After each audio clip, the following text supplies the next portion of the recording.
So I'm trying to think how I'm gonna start it off because I got some like firebomb topics like and videos. I'm like, hey, yeah, I got one that Stu P's gonna go. I'm gonna need Stu P's attention for this one. This one is for Stu. I got one for Stu P's only. I mean, you two ask, but this is for Stu P. Uh, he's gonna go wild. So I'm gonna need him to be Hmm.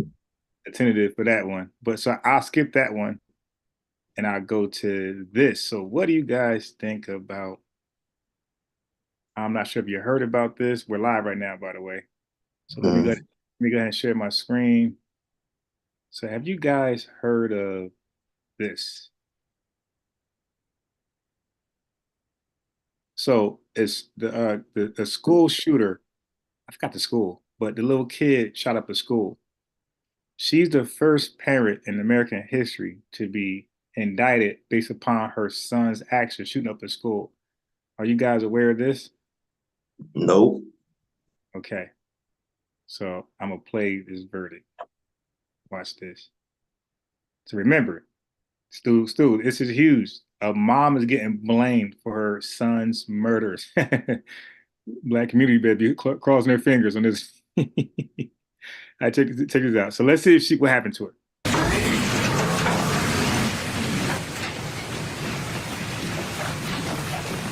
I think the rule is we got up to a minute. Like we can't let it play more than a minute before we talk. So we can have I think that's the rule based upon clips. So you see this tool right here?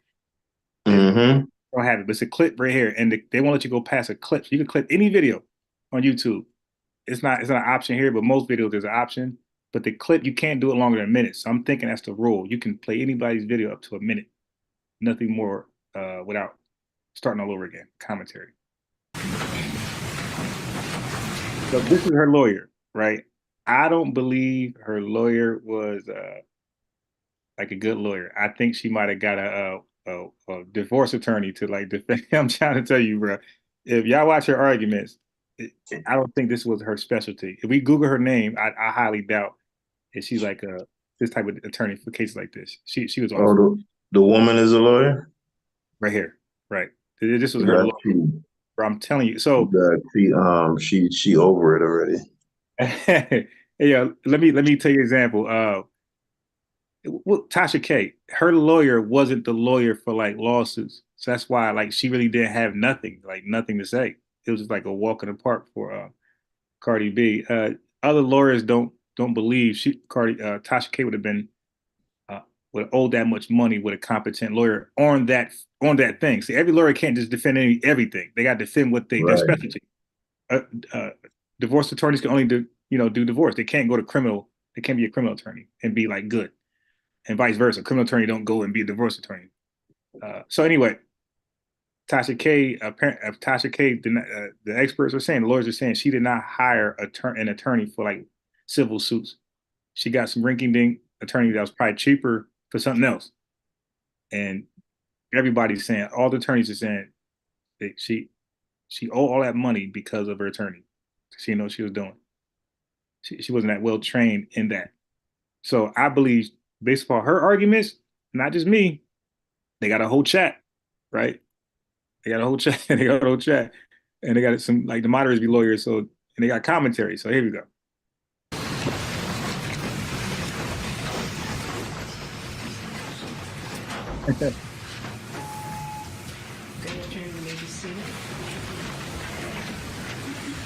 Ladies and gentlemen, I've been informed that you got a verdict. Is that correct? That is correct. Are you the third person? I am. Could you please read your verdict? Volume up, volume. All right. So here's the verdict. All right. Still, you listening? The verdict. He's in and out. This guy. Yeah, but the volume is low. That's what I'm saying. The Huh? volume of the video volume is low. You said it's slow. Low, L-O-W. Oh. Okay. Hold on. Oh yeah, because I turned this down. Yeah. Good. Good luck. I turned the wrong volume down. All right. Hold on. You back it up. Ladies and gentlemen, I've been informed that you got a verdict. Is that correct? That is correct. Are you the third person? I am. Could you please read your verdict? Individually? Sure. Okay. On On count one of involuntary manslaughter as to Madison Baldwin, we find the defendant guilty of involuntary manslaughter. On count You see a lawyer respond like, "Stop it." Her defense attorney, that was corny. Now, involuntary manslaughter, that's different than voluntary manslaughter. Manslaughter, and each count is 15 years, up to 15 years. count two of involuntary manslaughter in regards to Tate Muir, we find the defendant guilty of involuntary manslaughter. On count three, as to So they talking about involuntary manslaughter of the victims. Okay, so she got 4 counts on actual names of people who died, kids who died. So they're saying like she's been found guilty of involuntary manslaughter of these children deaths, and they're naming them by names. Involuntary manslaughter regarding Hannah St. Juliana, we find the defendant guilty of involuntary manslaughter. 15, And in 30, count 45. 4 of involuntary manslaughter against Justin Schilling, we find the defendant guilty of involuntary manslaughter. Thank you for allowing me to receive it, and I'm going to see. Looking at 60 years. No, if they run concurrent, Number one, was that an Huh? if they run concurrent, 60 years. But they can't run just 50. Who is this? The nurse who crashed the car? No, this ain't no nurse. This is a mom. This is a mom who murdered nobody. Okay, her son was a school shooter. Yeah. It's a thing So they're finding her guilty of negligence. They're saying that she hurt a blind eye, a willing blind eye to her son's, actions that led up to him shooting the school up. So Yeah. some believe this is a one-off. Some say this might be the precedents for other moms who know goddamn well their son's name is Young Thug and he's out there doing this, doing that, and they just turn a blind eye. Money coming in and out the house and all types of stuff in there, and he just acting like ain't nothing going on. So some people saying, this is a school shooter. But what you're saying is that they might imply this now to gang bangers moms. Yeah, Right. you live at house with mom, and you're a Right. gang banger 13, 14. Yeah. So, but not just gang violence, because how many times you heard of a older lady house get raided because the son was selling like massive drugs in there, and she don't get in trouble, just the son. So they also might look at that like you just negligent, like you knew goddamn well he's here with all these cars and people coming in and out. He got no job, and you just clueless for 3 years. So what about those boys who go going with that team skier boys? You can charge your mom too. Yeah, The but boys, something said the boys that did what? like your son stealing cars. Oh yeah. Your 13-hour son goes at 12 in the night, Yeah. 1 in the night, 1 o'clock in the night, and they call the police. Say, listen, my 14-year-old son is doing.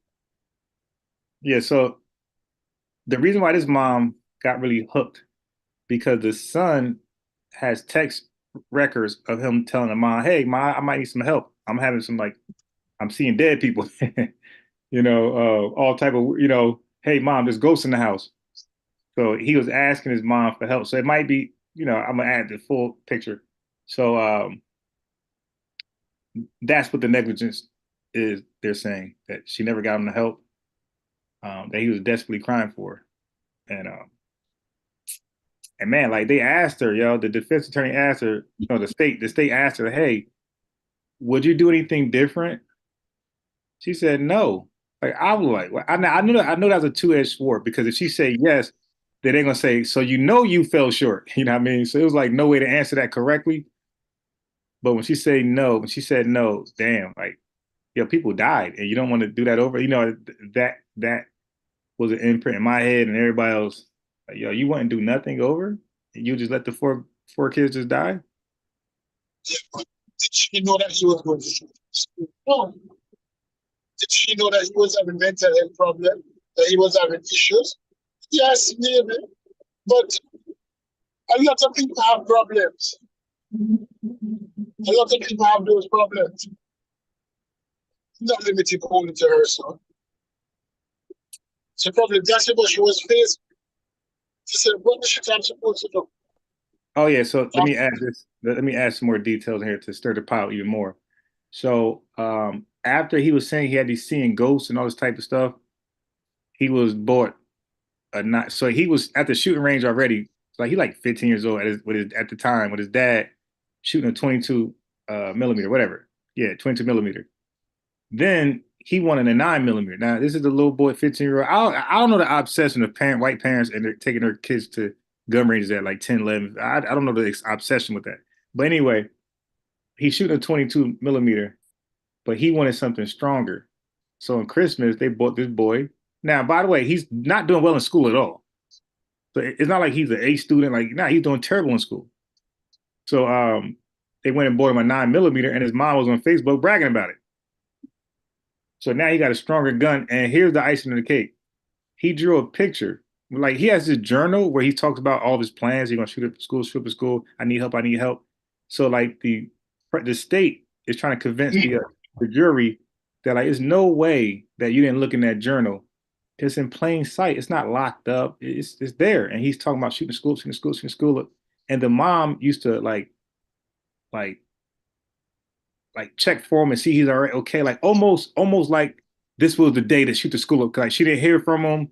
So it's almost like she read the journal and she's waiting on the day. Because like she would call him like, hey, where you at? Are you okay? Like, yeah, mom, what's up? Oh, okay, well, come home. Like it'd be like that. So bought him a gun. Then finally the last straw was he drew a picture in math class with a gun and him saying, I'm gonna shoot this school up. the And whole side. Anybody in school saw that picture? yeah, the teacher, they called the mom in. They called the mom in, and but the school for some odd reason didn't like do anything. They just said, "Hey, take him home." So the mom was like, "Hey, so why would I feel like my son was a threat? The school didn't feel like it's a threat." But the state is saying, "Yeah, but the school didn't know that your boy actually had a gun. You did." I'm not So saying that the mom is negligent. I'm saying that she's negligent because yeah, if you don't give up, I know, I know. I'm just giving more details because yeah, I kind of threw it out there like she's getting railroaded, and I yeah, didn't no, ask no, for the serious I'm saying fact. that she's negligent, but a lot of people want to pass the buck because school shooting is serious. Right. You know, schools have drills and SSOP, standard operating practice and procedure, when it comes to school shooting. So why didn't the school know? Why didn't the school take it more seriously? Yeah, Because that's the odd thing, man. if I go outside and say I have a bomb, even when I don't have a bomb, everybody's going to take it seriously. Police is going to take it seriously. Right. Oh yeah, But the school didn't take it seriously at all. at all. When in truth and in fact, the average child, I might be putting too much onus on the school. But the average child spend most of their waking hours, most of their constructive, productive waking hours at school than at home. You go to school from 8 and you leave like 3 o'clock. From 7 and you leave like 3 o'clock. You're on the compound 3:30, 7 to 3:30. That's like 8 hours at school. Right? Mm-hmm. When you come home, you're not at home 8 hours really. You're sleeping by 9 o'clock, 10 o'clock. So you're at home like 7 hours. Right? But the school should have taken it more seriously. But mom now, getting mom. Yeah, I was shocked that they was able to like get the picture, the evidence, and everything of Well, him. if you follow the blackology sites like Jason Black and Professor Black Fruit, you wouldn't be shocked at all. Right, This right, right, right. that's pretty much standard operating procedure when it comes to people of a certain persuasion or children of a certain persuasion, I should say. Yeah. It's pretty typical. It wasn't a white kid or a black kid. White. He was worse. He was lily white. I like it and I don't like it because these presidents are going to be used not on white people alone, but they're going to disproportionately will be used on minorities. Yeah, And black right. minorities. Lock their ass up. I can't wait to get to them. Damn, boy. Hell yeah. I can't. You sound like a light skinned Uncle Ruckus. I can't wait till they get to them. Oh yeah. No, but it's true. What do you think about that? And Haskel, when you set a president like this, when you say I'm willing to lock up white moms for the next, Oh yeah, you already know what that means. And it's so funny because when we last had this conversation, and I believe it was Amber, another one of the ladies was saying that, you know, we should really stay out of women's business or something along those lines, and we shouldn't have the standing to critique women, you know. But one of the points that I made was, what happens when legislature or law enforcement starts holding women accountable? Are you going to tell them that they can't? You know, and here it is. no, because and the other thing now, if we look at current trends, and women inmates is one of the growth fastest growing population of inmates in the system. Women are being locked up at higher rates than the last 20 years. So the system, the justice system, has no problem holding women accountable and sending them to jail. Mm-hmm. So if you're the primary caregiver of a child, and it is a state-sponsored child, what I mean by a state-sponsored child, that mother is on welfare. The system is paying her for the well-being of that child. The system now is going to hold her accountable for that child performance. But should it be so? Do you think that is right? If I'm giving you housing, food stamp, money for the well-being of a child, and the child turned out to be an asshole and a menace to society, should I hold you accountable? Well, I don't think it should be solely based on just outcome, because there are instances where you do your level best and, you know, a child still goes the wrong way. But when it could be clearly demonstrated that you're negligent, like in the case of that lady you guys showed earlier, where he was sending her text messages and she was basically, I guess, almost encouraging the behavior. Oh yeah. In cases like that. All right. Okay, what's his negligence? You have a 14-year-old and he's not coming out. Mm-hmm. Isn't that negligence? Isn't that can be true? I didn't report. Yeah, if you're not, well, look, it's not negligence, the mere fact that he's coming in at 4, because ultimately you can't be there with him 24/7 and you can't control his body. Now, if you're not exacting any sort of, there's no sort of reprimand for that. Right. That's when the negligence comes in.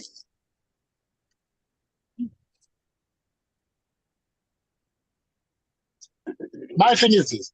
If I am a 14-year-old, remember they used to have some ads on TV, some advertisements used to come on during 10 o'clock news. Do you know where your child is? Mm-hmm. Remember those ads? Do you know where your child is? If at 10 o'clock, if at 10 o'clock you do not know where your child is, and it is on a regular basis, that means you're not in control of that child, and that child should now be given to the system. That child should be given to somebody who will put him in control, who will put him in an environment that limits his movement. Because a child who is unsupervised at that time is nothing but giving trouble. Mm-hmm. Right? Because if he was with friends playing video games, you would know where he is. Because that friend parent would call you and say, he's here and he's leaving late. You'll have to come pick him up or I'll drop him off. because we're not going to let him walk on the road 12 o'clock when he leaves his house. Or Yeah, he's I going to mean, school in the tomorrow. in the day of the age of the cell phone, there's really not many Yeah. excuses. There's no excuse not to know where your child is. Right. There's no excuse. In Orlando, not it's Orlando or Tampa. I think Tampa.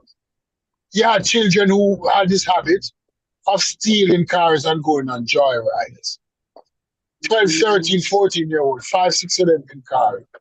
One day, one of them stole a car and it went off into one of the lakes, and the kids drowned. I think 6 of them was in the car, and all 6 drowned. And people was crying, oh, but and it happened like about 2 o'clock in the night. Police were pursuing them, and they were saying that it's the police that caused the accident, caused the death because they were pursuing these children. If at 2 o'clock in the night you don't know where your 12-year-old is, your 13-year-old, no, you're wasting time. Both men and women. Both men and women. Yeah, I was really intrigued to hear because I had texted a couple women yesterday, thinking that we were gonna go live. Because I'm really intrigued to hear them flesh out their arguments that basically men shouldn't have anything to say about women and their parenting or anything like that because sometimes women can get tricked by a man. I just couldn't believe what I was reading. Because I'm no longer surprised. well, I guess I got a little bit of naivety still in me because when I listen to these women on panels, they strike me as very responsible people. So this idea that women should be given carte blanche, I couldn't wrap my mind around it. It just seemed crazy to me.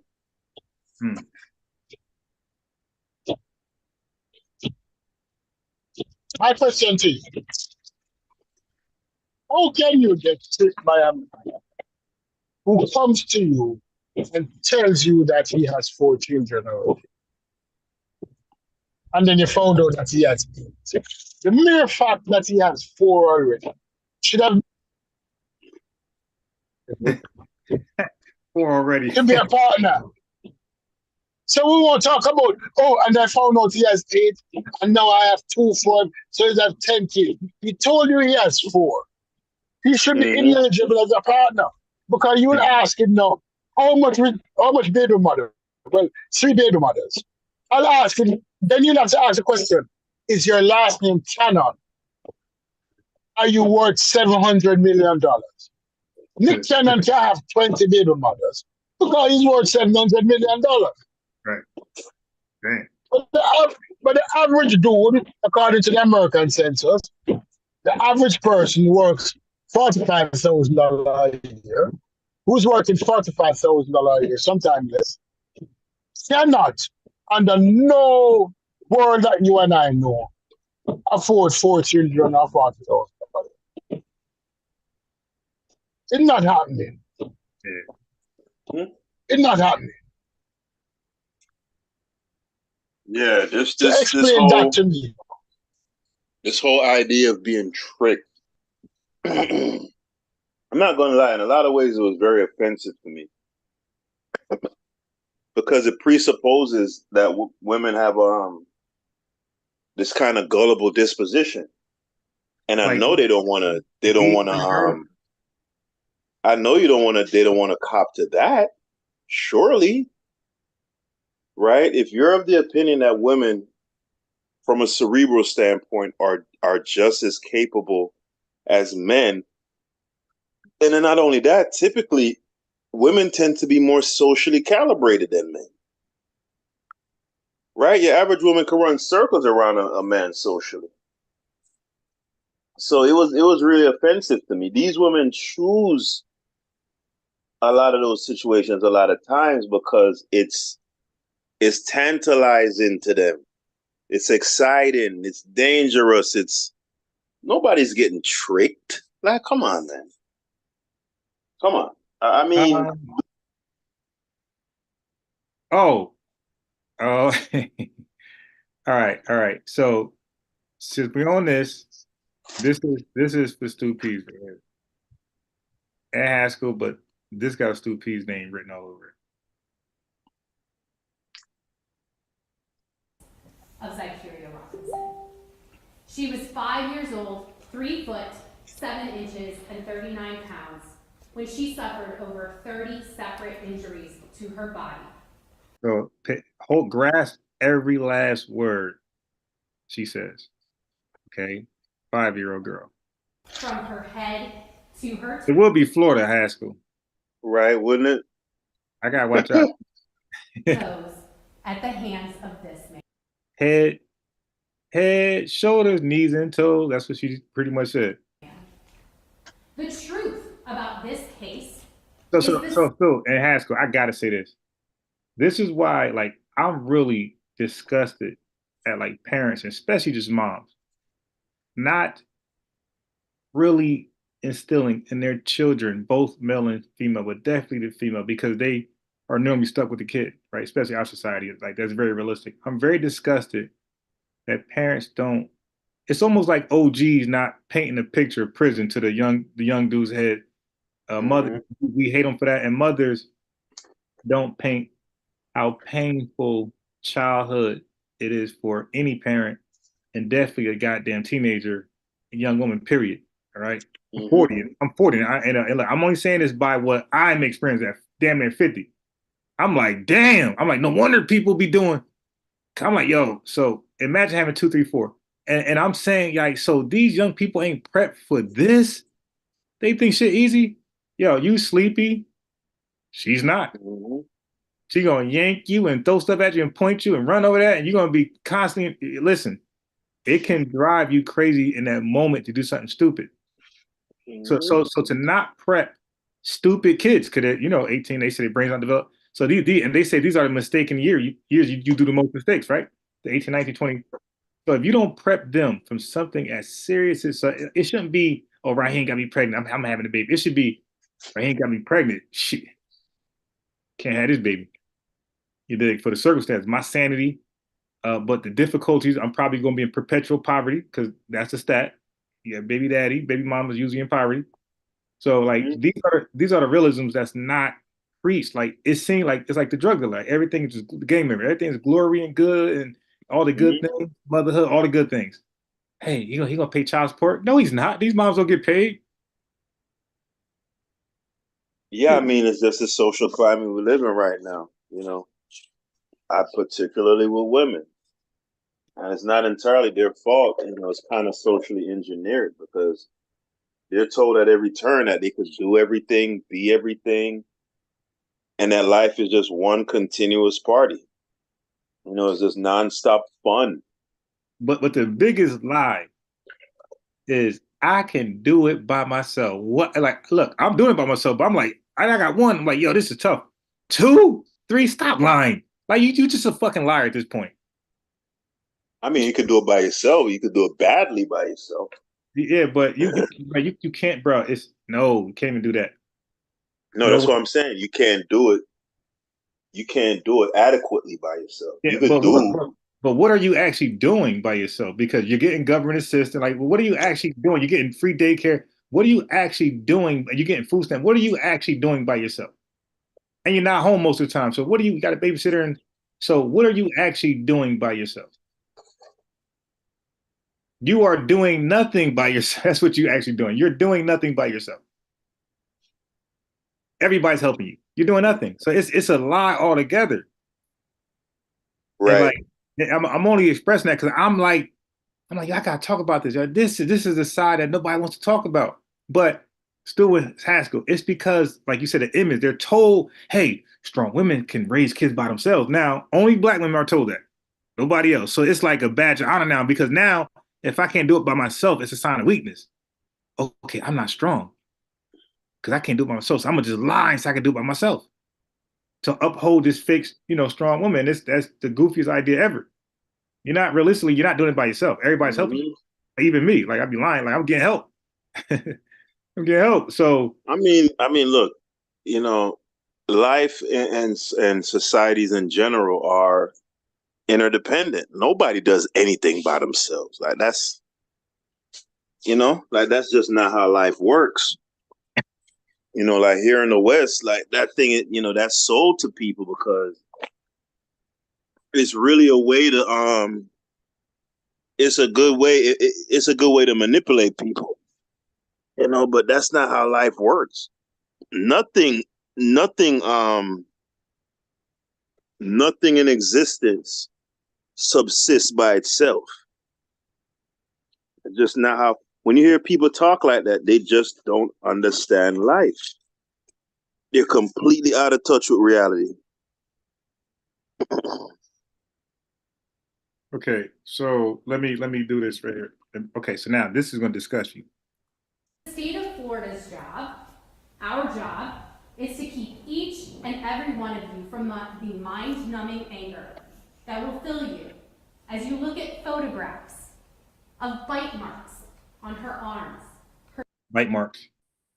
her legs, her buttocks, old healing wounds, new bleeding wounds, the purple pattern of bruising covering her chest, her side. Keep in mind, it's a 5-year-old, so like you might drift off and bleed. Wait, stop for a second. Are we talking about old wounds and new wounds? Is this Yes. guy the father? Is this guy her father? Let's see. And her back, and her blackened eyes and forehead. Blackened eyes. The facts of this case are easy to understand, but hard to listen to. Michelle Canamore, at 26 years old, was the mother to 2 young girls. How old? 26. Not 46, 26. Okay, 2. Okay, let's remember all the facts, please. Anxiety to listen to. Michelle Canamore, at 26 years old, was the mother to 2 young girls, Anaya and Zykeria, 6 and 5 respectively. In April of 2018, she and her girls moved to apartment 204 at the Oak Tree Apartments off Lakeshore Boulevard on the west side of Jacksonville. At the time, Michelle had split from the girls' father, but they maintained a time-sharing system. And by the end of June, the girls would go stay with their father and his parents for the summer. Okay, you're listening, right? So they would go stay with their father, Stu. Around that same time, the defendant, her boyfriend at the time. All right, so it's not her, it's not the daddy. Okay, now listen closely to this. Jonte Harris, needed a place to live. So he too. The bum ass nigga. He needed a place to live. He's a bum and he has a girlfriend. Now, mind you, he had no place to live while he was single. So he met her with no place to live. So it wasn't like he got like that. That's how he met her. They go for the top and bottom. The average man is out of luck. She met him as a bum. She has a place for 2 daughters. He has nothing. And this is the guy I want. Moved to summer. Around that same time, the defendant, her boyfriend at the time, Jonte Harris, needed a place to live. So he too moved into apartment 204. Michelle's sister was also living there, but that would quickly change by July. Her sister moved out, leaving just the 2 of them. So we got the sister there. So we got a packed house, right? This is crazy. It's probably 2-bedroom. By August of 2000. I'm lying. I think it was a 3-bedroom. 18, the apartment was once again filled with the sound of 2 young girls back home with their mother, preparing to start the new school year. Michelle wanted. So he moved in while they were gone. So they come home like, who the hell is that?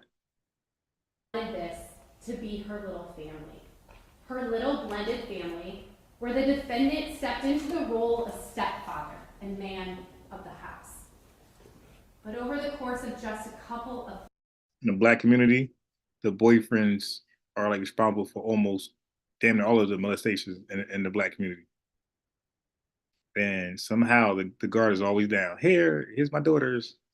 You know, you see with Polite, it just is like, when does it end? And listen, I got a lot of these stories of the boyfriend doing this.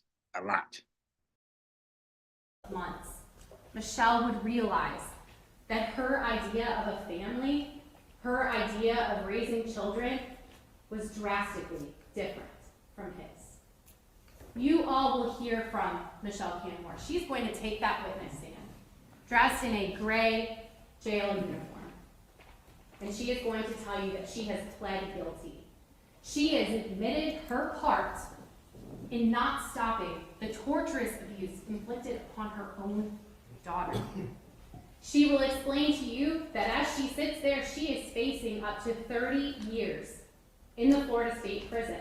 30 years. And that despite her cooperation, despite her testimony before you here today, she understands that the state of Florida will stand before this judge and recommend that she serve no less than 25 years. Hey, you heard that?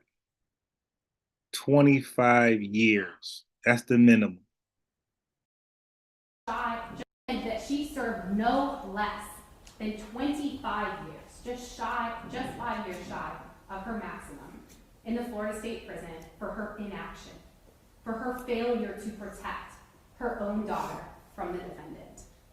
Yo, I love Florida penal system. I love it. God damn. Members of the jury, as Michelle Canmore describes what she witnessed, what she allowed to happen in the confines of apartment 204, you will be enraged. You will not like her. But your job as jurors is to assess her credibility. You are the barometers of truth, and that is where your focus should stay steady. In August of 2018, Michelle Canmore was working at 7-Eleven.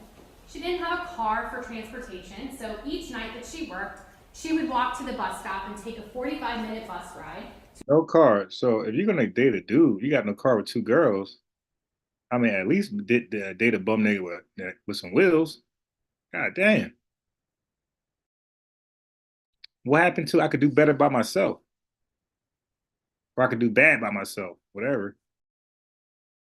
To her destination, where she would work from 10 p.m. to 6 a.m., a job that she needed in order to support her household, to support her girls, and even to help the defendant who was in school at the time. This overnight work meant that the defendant, stepping further into that role as stepfather and a part of this family, would be responsible for the girls overnight. And you will hear as their relationship progressed, Michelle then turned over another responsibility, disciplinary. Michelle will explain to you what her idea of punishment is, what her idea of discipline is, in the form of pops and whoopings. And Michelle will tell you, a pop is merely a smack on the hand. A whooping, to Michelle, is a spank on the butt with her hand, and in some situations, a belt. But as the defendant fulfilled that role of disciplinary, his idea of punishment was drastically different. His idea of punishment was isolation, confining to a room with nothing in it, withholding food, not speaking to a child, beating until bruises cover Zycuria's body. Withholding food. And most severely, punching Zycuria in the face and in the stomach. But because what happens in this house stays in this house, what was happening to Zycuria Robinson would not see the light of day until October 18th of 2018. It began on October 17th of 2018 with a phone call. The defendant's mother of his children called after there had been a commingling between the kids. Michelle will tell you about a time that the kids came over, his kids came over to play. One time. Unbeknownst to everyone, that one time would lead to the fatal beating of Zycuria. An accusation was raised of inappropriate touching. Listen why she had to die. by according to the predator. By Zykeria on the accusation was raised of inappropriate touching by Zykeria on the defendant's son. This sent him into a fit of rage. So the little 5-year-old said the boyfriend, the bum nigga boyfriend, his son was so he look, this guy got a kid and everything, still could find a girl. His son was touching the little girl. He yelled at Michelle, "She has to go. She has to go. He makes a claim, a serious claim like that, but she has to go. She has to be lying. She's 5. She has to be a liar.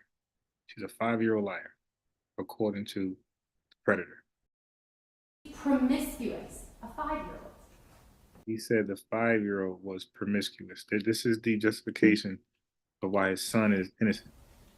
She's promiscuous, a 5-year-old. Oh, it gets worse. In this fit of rage, he opened the front door and ordered Carrie, "Get out! Get out!"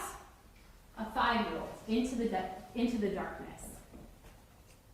Carrie walked out that front door. The door slammed behind her. But Michelle wasn't going to leave her child outside. She opened the door and told Carrie to come back inside. Before Michelle could close that door and turn around, Carrie was on the ground, not speaking, not moving, not opening her eyes, with the defendant standing over her. So he assaulted her. Once the mom told her to come back in, he swung his strongest punch to a 5-year-old head, and she fell down unconscious. "What did you do?" Michelle asked. "Shut up," as he grabbed a jug of water and poured it on her, trying to waken her up. But Carrie remained motionless. She was placed on the couch. The numbers 911 were not dialed. Michelle continued to make dinner, to feed her other child, to feed the defendant, and then she prepared to go to work. But that night, the defendant walked her to the bus stop. Carrie still lay motionless, not opening her eyes, not saying anything, on the couch. They walked to the bus stop, leaving her and Anaya in apartment 204. They parted ways. Michelle took that 45-minute bus ride and arrived to work late, only to stay an hour or two. Her coworkers took note of her ghostly appearance, but she said nothing. It wasn't until the defendant sent her a text message that she knew she had to go back home. His words: "It's getting very dangerous in here, and I real deal don't want to be a part of a death of a child I don't function with. I am leaving ASAP. They're asleep." She woke and threw up. So he lied and said the unconscious 5-year-old woke up and threw up. Now I played the interrogation. This is funny that not funny, but this is weird that the trial happened like so soon. This is like February 6th of this year. I played the interrogation not too long ago. I didn't know that was going. He did. I never played the interrogation and then the trial started right away. Like, I be thinking the interrogations are done, trial done, conviction. So this was like new.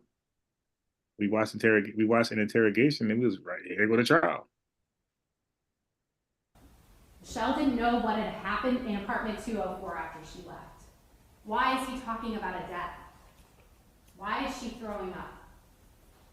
This had been like the beating she'd seen before. Michelle got a ride from a coworker's son and went back to the apartment. And there, Carrie lay. Oh, by the way, they pulled him out of school.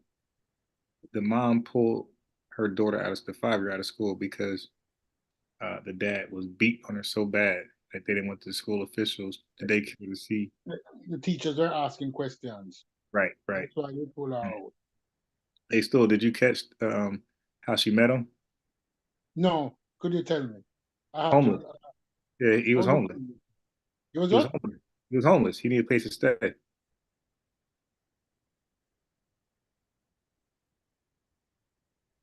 So he She was met a a bum. home. Yeah. And while her kids were at their father's house during vacation, her mom met a bum, moved them in, and when the kids came home from the 3-month vacation, hey, here's your stepfather. Was he working? No,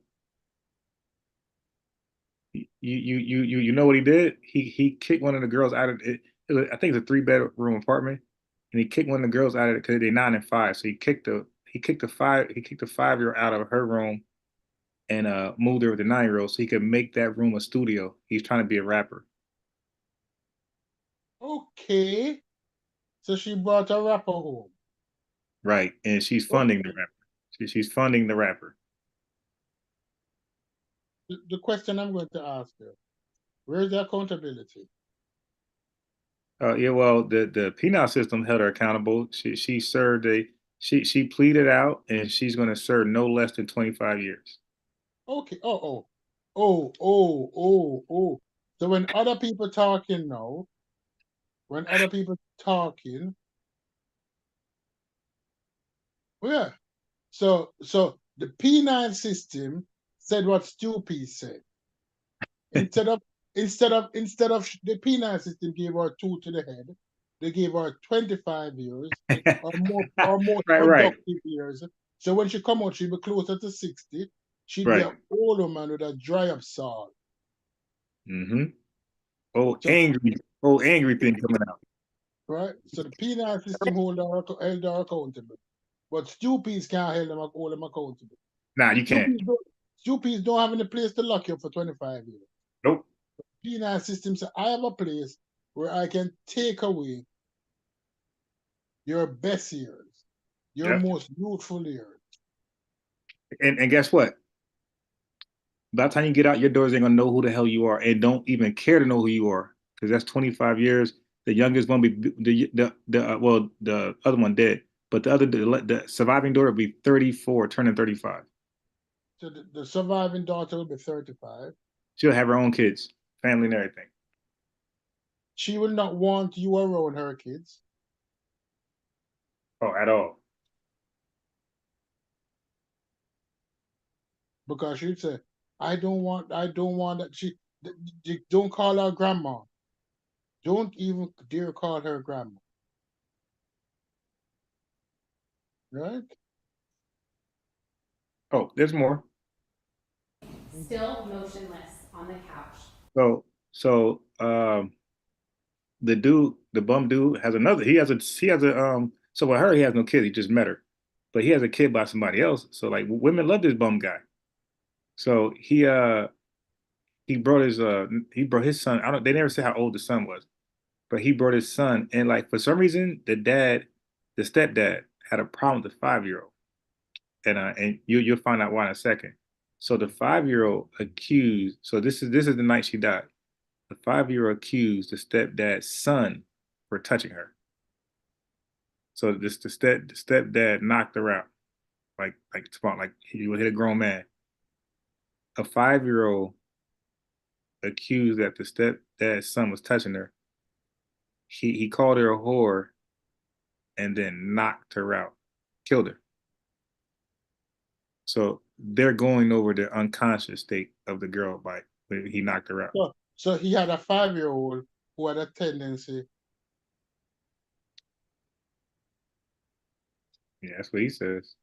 He said she was promiscuous, and that's why his son touched. So he's saying he blamed her. He said, "Yeah, my son only touched you because you were promiscuous. Like you were looking for it." Naked. The number's 9. So he's blaming promiscuity. Yep. Okay, He's I know. blaming promiscuity on a 5-year-old. Yeah.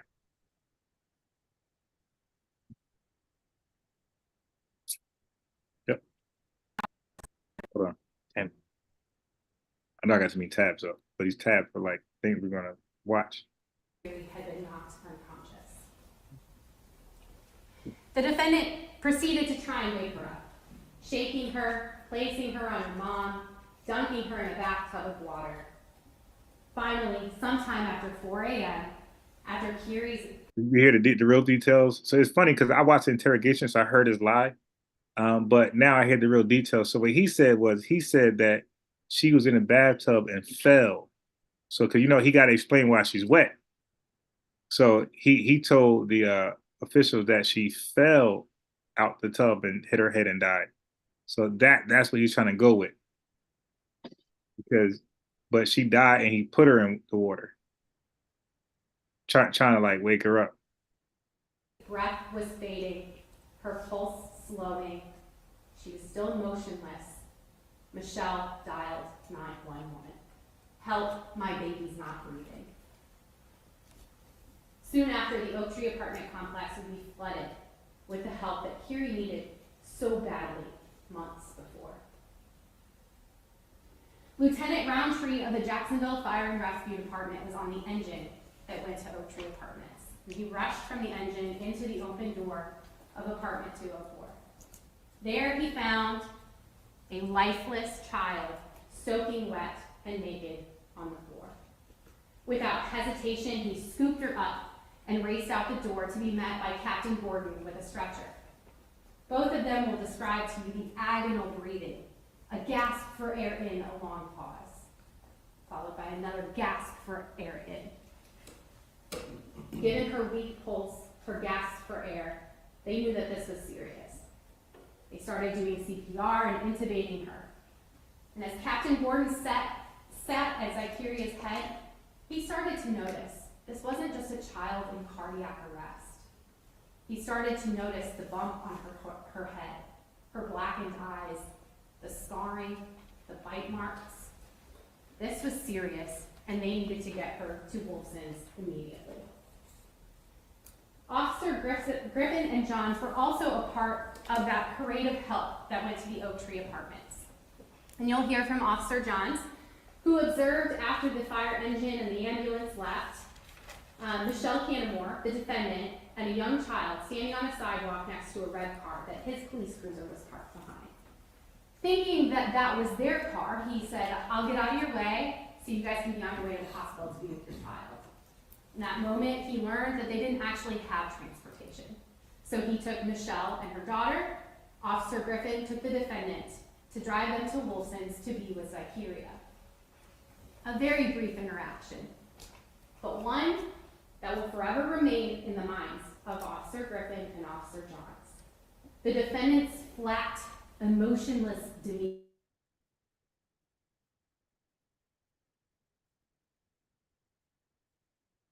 meeting Zycuria's arrival at Wolfson's. Okay, so I'm gonna stop right there because I think we get the point. So it turns out that that they believe he was in trial. They're going to show. Matter of fact, I'm not gonna stop right there. It is one more person that they're gonna cross-examine. So anyway, they believe they got evidence that he was molesting her, Stu. Molesting the 5-year-old? Yeah. So that was the incentive to knock her out, kill her, because he didn't want her to tell.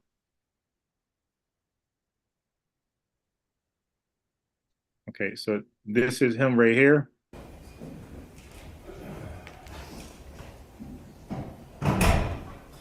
So a bum guy with no job, he's given free access. Well, look, yo, Stu, when a mom goes to work, he's home with the two daughters all day, every day, because she pulled him out of school. Remember? It's just him, and he. Oh, by the way, he's. If I'd have kept playing it, he's abusing her in front of everybody. The 5-year-old. I mean, whooping her in the worst ways, and the mom is like, He had friends over smoking weed. Yes, because listen, when I had my stepson, he was in the music thing years ago, and he was in a studio. He was building a studio with Fruity Loops and the computer and 2 monitor, 2 boxes, and a decent mic. That was his studio. And when you would come home, you would see people in your house. And you said, "Listen, everybody leave." One day this youth stepped to me in the same house, and like him stepped to me like, where you say, boss? I said, "Leave." And like him don't want to leave. And I said, "Okay." And I just walked away, and come back, and I slap him in head with my 9mm, and I said, "Leave." And I said to him, "So the next time I come home 5 o'clock, and anytime I come home, I don't expect to see anybody in my house, because anybody I see in my house, the next time I reach here 5 o'clock, I am going to say it is breaking and entering, and I'm going to kill 2 people, and the judge is going to sort it out." Because you're trespassing. I never invite you inside here, and him can't invite you inside here. Right. It's his mother make him is here, but him can't invite you inside here. So if I come home 5, when I reach home, anytime after 5, I will be home. And if I see anybody in my home now, it'll be like, well, 6 of them in there, and everybody acting like them is tug. I say, anybody I see in my home after, when I come home the next day, the next time, I am shooting somebody.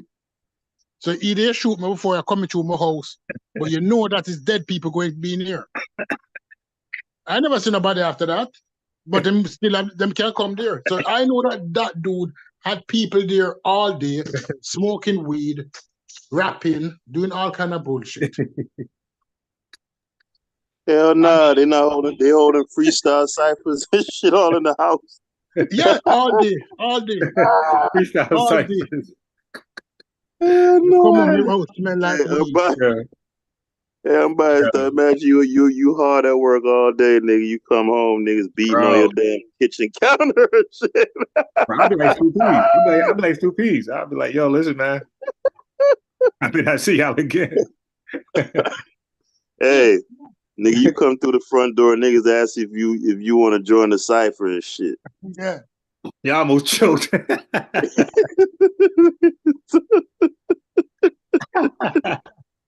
You put the beat back on.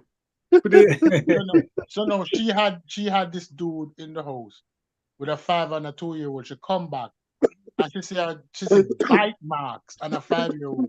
This dude was biting a 5-year-old. Right. Did he get the death penalty? We want to find out.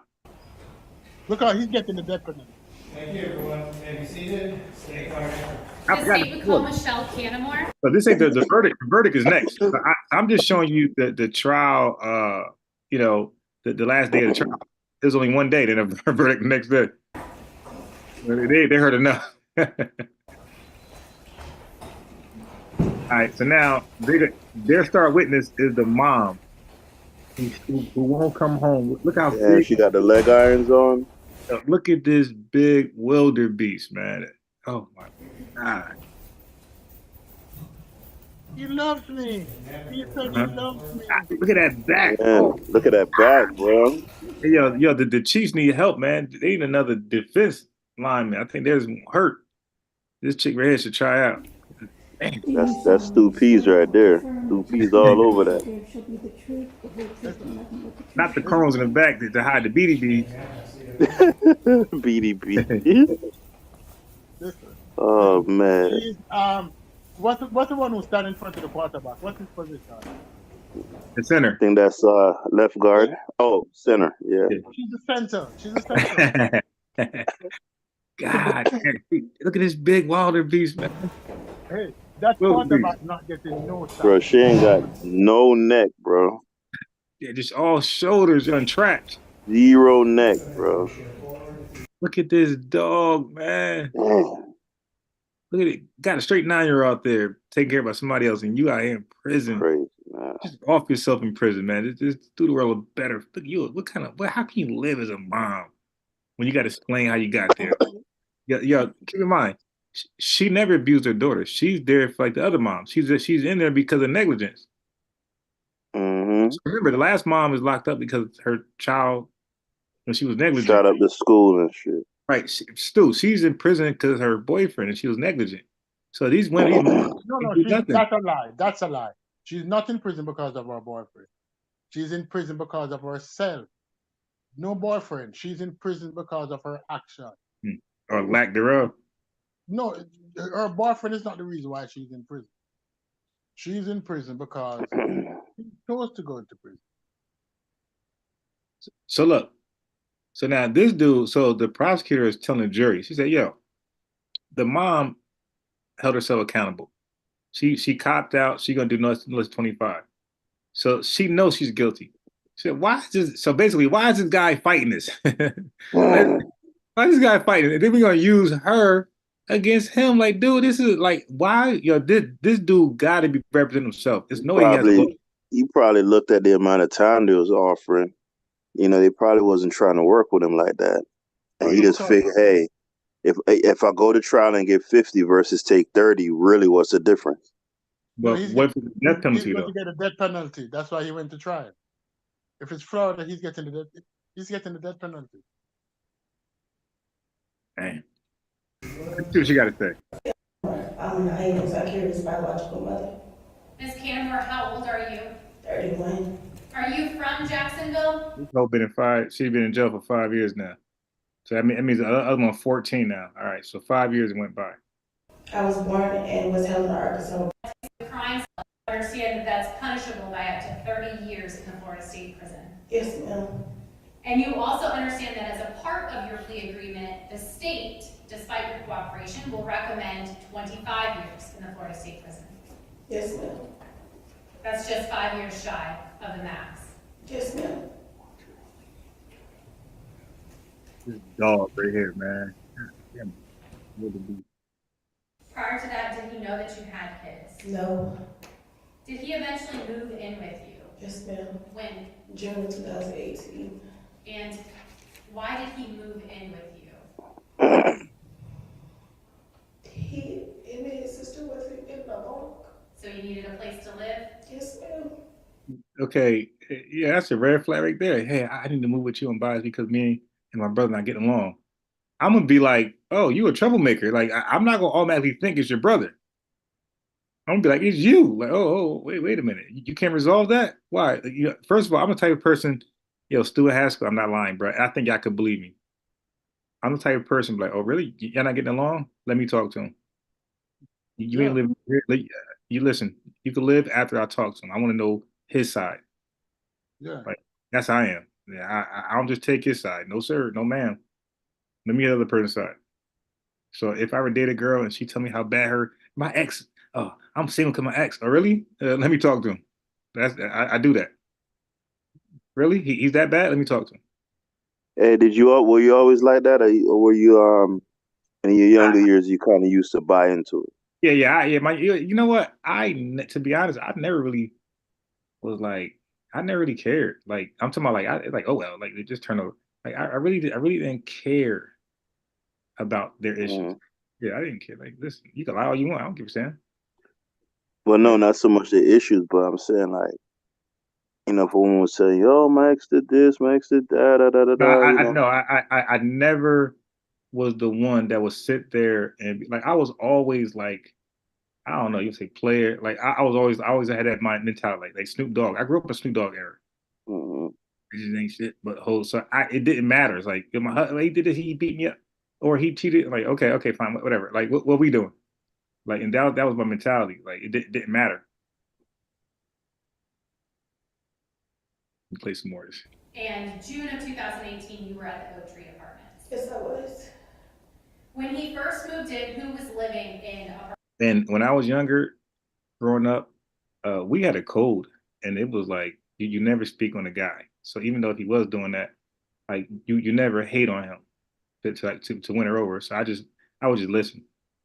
A word, damn, that's crazy. But I would never give an opinion. Like, oh, he shouldn't have done that. Like when I was growing up, you don't do that. Even though if he was wrong, you don't do that. Mm-hmm. So yeah, so I never had an opinion anyway. So you ain't never, because a lot of dudes, what they'll do is, even if they're not necessarily sincere, they'll kind of just play along. Oh yeah, Nah, I won't do he that. I did won't do that. No, he did that to you. that. I won't do that Oh man, because again, like growing up, like that was like to do that, you'd be in a guaranteed fight Mm-hmm. if you did that. So that's like No, but play. I'm saying no. I'm not saying all right, because you could do that behind closed doors. Now, I get you. I get you saying like, yeah, but I Right. wouldn't even do that because these girls would tell. Up here in the north, yeah, they'll tell. Yeah, so because they'll go back and remember, I'm just a rebound. Like they really want that guy back. So Mm-hmm. they'll say, hey, well, even this guy said, even he or maybe not even said, but even he was agreeing I was right. He like, who? Oh, now I'm just caught off guard. No, no, no. You didn't do that. Happened. A lot of these guys down for girls. Like we know that. So I was always smart enough to never put myself in their business. Like whatever when happened, that's when y'all. I'm not saying amen, or that's bad. I'm just like, word, that's what happened. Okay, that's what's up. All right, but look, what we doing? Like that was it. Like there's like no feelings, no emotion, just straight. Yeah, but what we doing? It's more clear. What are we doing? Apartment 204. Me, Zachariah, Anaya, and my sister. Okay. Did your children eventually go to visit with their father? Yes, ma'am. When was that? Late June, early July. Okay. So there was a period of time where it was just you, Jonte, and your sister. Yes, ma'am. How was the relationship between you and Jonte? Get past that. January 2018. And you mentioned Lane and Lennox. Yes, ma'am. Did you work at any other locations? Right. Was he in school? Yes, he was. And were you actually helping pay for his school? Yes, I was. Yeah, I mean, this is a total L for her. Dating this, date this guy. This was like, yo, Stu, Haskel. Yeah. Yeah. Now, if I want to talk to her, a working guy, making medium income, own place, nah, I'm good. You know, in my opinion, they go for the top or bottom. No in the middle. Look, to her dating him, this was a complete L. She's taking a loss right off the back. A liability. L, I mean, liability. yeah, she paying for yeah, she's a female simp. Oh But my then God. but if you look at her, I mean, part of me hates to do this to the young woman, I don't think But she was that big 5 years ago. I think she might have some weight, but I don't think she was right, right. She probably put on some stress weight, but in all honesty, she's not the premier choice of the most select men. Just, it is what it is. So, she's 26. mm, Like, first of all, why he this big at 26 anyway? yes, yeah. She's not 46, 36, 26. God, like you just finished high school Yeah, 8 years ago. 26 is like you supposed to be fresh faced, like just Yeah. Young lady had her stressors. Leave her alone. And yeah, She and look. Okay, look. She's 26. She had a 9-year-old. That means her first kid when she was what, 17? yeah. But the second one was yeah. 20. Yeah, no, you're on point. But that's what I'm trying to say. Like no parent, no mom influence guided her. Hey, That's right. you can be promiscuous all you want, but damn, kids, they're let me help. Like I think it'd be good. I think it'd be a good decision to have promiscuous daughters work at like daycares or do babysitting, like so they could get like a lot of experience around. So if you find your daughter like promiscuous, or you might be thinking she is, it's good to have her start babysitting and like working around kids so she could see how like what it's gonna be like a little glimpse.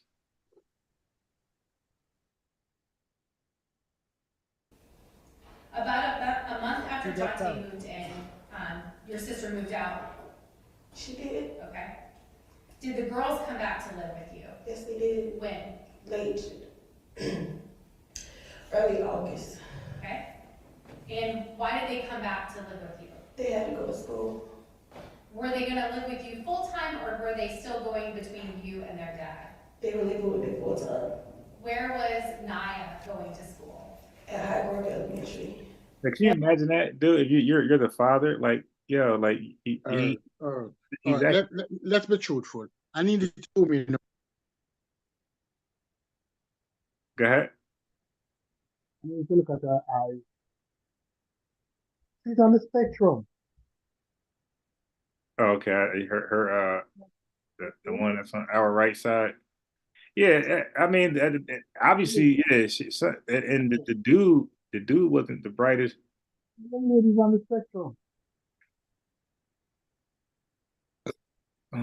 Man, oh shit, I didn't mean to do That young lady is on the spectrum.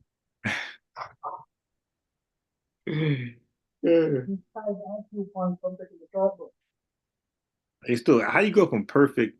You always do that. You go from perfect audio You don't see that? I mean, I can see what you're saying. Yeah, she's 5 IQ points from taking the short bus. I mean, but society looks at her like she's normal. So I got to look at her the way society looks at her. Continue, please. What about Kiri? She was going to a daycare. I'm not. What I was gonna say is this: imagine like you're the baby daddy. You out here taking the kids for the whole summer, and she's out here dating dudes like this that killed, murdered. Can you imagine being a dad? Like, yo, he murdered your daughter, your girl, your baby mama chose a dead. She got rid of you, or you got rid of her, whatever. But whatever happened. This is her trying to look. I'm gonna move on, and she goes to this. Not sure I remember the name, but it starts with Alpha. I guarantee if sisters watching this, they got 1,000 excuses for this girl. Alpha Omega sound right? Yes, ma'am. Did they start school in August? They did. And at that time, you were still working that overnight shift? I was. So at night, who would be with the children? Jonte. What time would you leave for work?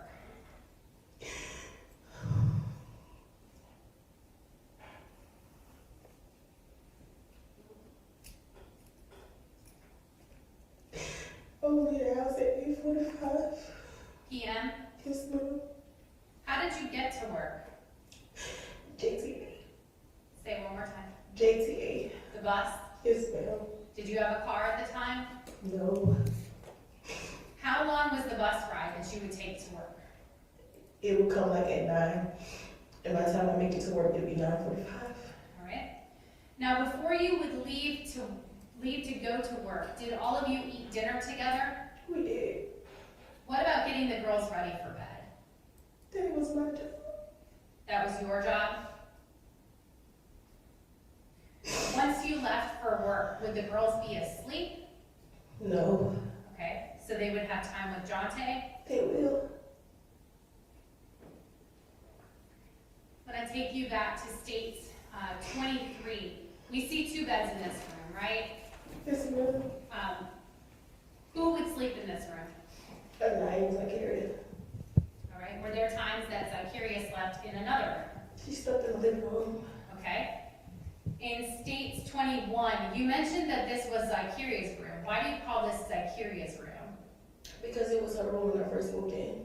Okay. Yeah, that. So her daughter had her own room when she first moved in, but now old boy is there. He needed a studio.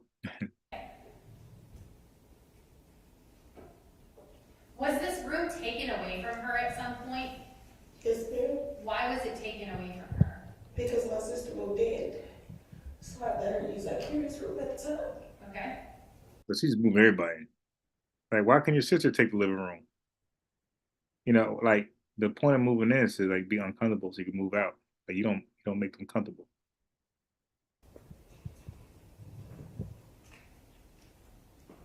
Who was responsible for the discipline in the house?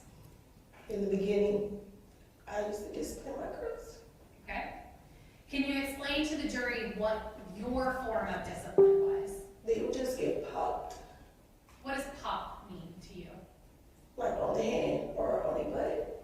What on the hand? Can you demonstrate for us? Like right here. Okay, like a smack on the hand is what you're demonstrating? Yes, ma'am. Okay. And you also mentioned on the butt? Yes, ma'am. Okay, like a spank on the butt? Yes, ma'am. Okay. Would you also refer to that as a whooping? Yes, I will. Okay. Is whooping just the term that you use versus spanking? Yes, ma'am. Okay. Did you ever use a belt on the girls? I did. You did? Yes. Okay. Why would you use a belt on the girls? Just to discipline them. Where would you use the belt? On their butt. Would you use all of your strength when you hit them with the belt? No. Enough to get their attention? Yes, ma'am. She. Objection, leading. Yes, Your Honor. When you would use a belt on the girls, how would you use it? I will roll it up to it's like a small end, and then I would walk in. All right. Have you ever punched either of the girls? No, ma'am. Have you ever struck either of the girls in the face? No, ma'am. Have you ever bitten either of the girls? No, ma'am. Was there a point where you turned over the discipline to Jonte? I did. Was this with your agreement? Yes, ma'am. Why would you let a man that's not the father of the girls discipline them? Because I was building a family with Jonte. And without the daddy, like, how do you? And they got their own father. Like, how does the father just don't know? That's wild, man. No, Yeah, but that's an important question. If the man is the man of the house, he should be able to discipline the children because he's now in charge of your children. It's yeah, unfortunate that he should be able to discipline, but discipline and what he was doing wasn't discipline. yeah. Abuse. Discipline and abuse is two separate things. Yeah, good point. Okay. Did you expect him to discipline in a certain way? The same way as I would. Did he discipline in the same way you did? No. No, he didn't. No, no. When is the first time that you noticed that his form of discipline was different from yours? When he picks Zachary up and choked her and threw him on the floor. So he picked her up, choked her, and threw her on the floor. And you think a And mom? and she was there. She didn't call the police. Nah, and she didn't even leave him. Look, we're talking about the 5-year-old. We ain't talking about, I don't think we're talking about the 9-year-old. We're talking about the 5. I think he just had it for the 5-year-old. So we're talking about the 5-year-old. Picked her up, choked her, threw her on the floor. So the older child is still alive, right? Yeah. I don't think he ever touched her, the 9-year-old. Like nothing I ever came across said he touched the 9-year-old. Yeah, I don't even know what to say, man. That's Yes, ma'am. No, she should be in prison. Oh yeah. She no, should be. she's still getting 25. No, she should get 100. There should be no parole because you come home and you see somebody abuse your child. They wanted her testimony against the guy. That's why she got a deal. They didn't need any testimony. I think the guy was going to point the finger at her. So it was going to be a point and finger match of who abused the kids. Because you see that she said that she spanked the daughters too. So they're trying to find out who abused her, like who left the. Because by the way, she had a broken collarbone too, so it was more than just black eyes. And like he was breaking bones. So, but he's going to point at her because she was disciplining also. So it's like a point and finger contest. She's like, all right, look, somebody got to bear this, you know. Somebody gonna get this work. It's gonna be you and him. All right. Who's the first to cooperate? She said me. All right. Because she's dead. So I think they're trying to, like you said, stupid. I think they're looking for the death penalty. So they're gonna need somebody to cooperate. Somebody Yeah, this is somebody, yeah, somebody gonna do 25, but somebody gotta get death. Now yeah. I Somebody don't getting know. a death penalty. I don't know if that was on the table, but I do have a Yeah. verdict. I'm gonna play the verdict next. So I'm gonna play a little bit more than Had you ever seen him fight her? He did. Can you tell the members of the jury about that? oh no, wait till you hear this right here, man. He did. You still wait till you hear this right here, bro. You might cringe, man. You might throw up. Can you tell the members of the jury about that? He bit on my arm and leg. Why did he bite her on her arm and leg? Okay, so she's kind of capping. He bit her on the butt, Stu. On our bottom, Yes, that's sexual. and she That said, is sexual. and she said, "What are you doing?" He said, "Shut up." He said, "I'm disciplining her By biting her on the butt." Yep, on the butt. yep. How old is this man? How old is he? I don't know, but he can't be no older than 30. Let's bet good money. This dude had been raped before. Hmm. This dude has been raped before. There's nobody who goes to do that to a woman who was not sexually abused themselves. Hmm. This dude was raped before. And you make my throw up hearing that. All right. Yeah, this is the action of a sexual diva. Hmm. Nobody bites a child. He was inflicting pain on her. He was inflicting pain on her. Yes, Go ahead. he was.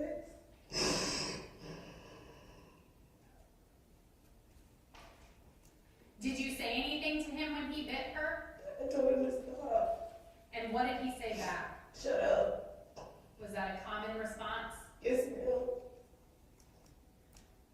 When did you pull Zykeria out of school?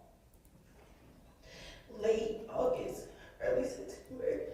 Why? God, hold up. God, yo, this started right away. Yo, remember, she said he came there. Dang, I think, yo, no way this all happened in 1 month. This got to be a whole year later. Yeah, they just came back from vacation, and I think they got there July like 30th, she said. Hmm. And a month later, yo, a month later he's doing this. If this ain't the next year, this is a month later. No, because the sex was good. The sex was good. Leave him alone. Yeah, the real good sex. Yeah, this damn. Because she had bruises on her. She had bruises on her? Yes, ma'am. From who? Jonathan. Why did you pull her out? Here's abuse. Did you call the police? No, I did not. No, ma'am. Did you tell their father? No. No. No. Did you tell your sister? No, ma'am. Did you No. tell anyone? No, I didn't. No. Why not? Because I was afraid. I'm a strong black woman, that's why. I was scared. I could do it by myself. Scared of what? I was scared of coming to jail. And I was scared of losing my girls. Did you intend to keep her out of school forever? No. Did she go back to school? But she did. I'm sorry, say it one more time. Yes. She did? Okay, for how long? Not long. Okay. Why did she get taken out of school again? Because she had more bruises on her. She had more bruises on her? When you pulled her out the second time, when was that? Early October. Okay. Did Jonte have any say in pulling her out of school? Yes. What did he say? She wasn't learning nothing in the school. Okay. Did Anaya stay in school? She did. So now that Kiri was out of school, were you home with her during the day?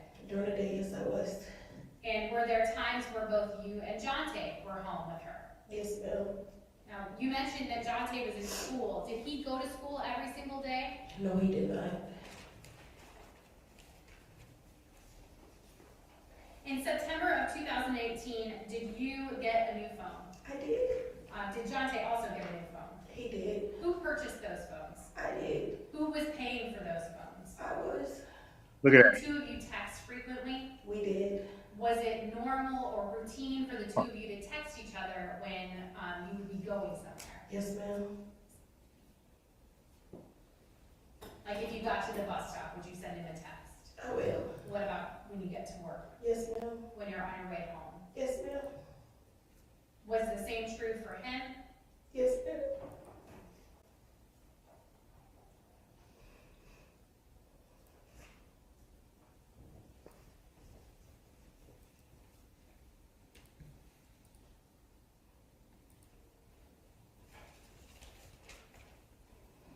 All right.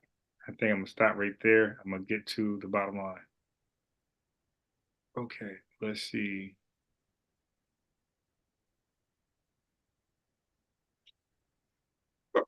Okay. Let's get to the bottom line, Stu. You heard enough. Mhm. Let's go to how much years been get. Circuit in and for Duval County, Florida. Case number 2018 CF 10892. The state of Florida versus John K. Harris. Verdict is to count one, first-degree murder. We, the jury, find the defendant guilty of first-degree murder as charged in the indictment. Verdict is to count two, aggravated manslaughter of a child. We, the jury, find the defendant guilty of aggravated manslaughter of a child as charged in the information. Verdict is to count three, aggravated child abuse. We, the jury, find the defendant guilty of aggravated child abuse as charged in the indictment. So say we all, done at Jacksonville, Duval County, Florida. Jacqueline Boss, foreperson, February 8th, 2024. Would the defense like a jury poll? Yes, Your Honor. Madam Clerk, if you would poll the jury, please. That's disgusting. Ms. Boss, were these your verdicts? Yes. Ms. Charles, were these your verdicts? Yes. Mr. Bowie, were these your This was verdicts? today. I didn't know that. I missed it. Ms. Butner, were these Ah. your verdicts? Ms. McKenzie, Okay, were these so your verdicts? you know how old he was? He was yeah, so they're the same age. Ms. Populous. He needs about 30 years. Yeah, they're the same age. So when they dated, they were the same age. This is 5 years later. He's 31 now. So is she. Members of the jury, I wish to thank you for your time and consideration of the case, and I wish to advise you of a privilege enjoyed by jurors. No juror can ever be required to discuss what occurred. Recognized for told you that you time away from a DUI or somebody breaking a window somewhere, something like that. You did what I expected that you would. Please feel free to reach out if you have any questions. Court revokes any bond previously set or remands you to the custody of the sheriff to await sentencing. Obviously, there's only one sentence as to count one, but as to Fix your collar, man. all of the charges, Mr. Harris is entitled to a PSI. Are you requesting one? Yes, sir. All right. We'll order a pre-sentence investigation report to be ordered. As we know, that takes about 4 weeks. So I would propose that we pass the case to 4 weeks from this coming Monday, which would be March the 11th, for sentencing to be set that week. Is everybody good? Your Honor, I will just need to speak with the victim's family. Okay. We'll go ahead.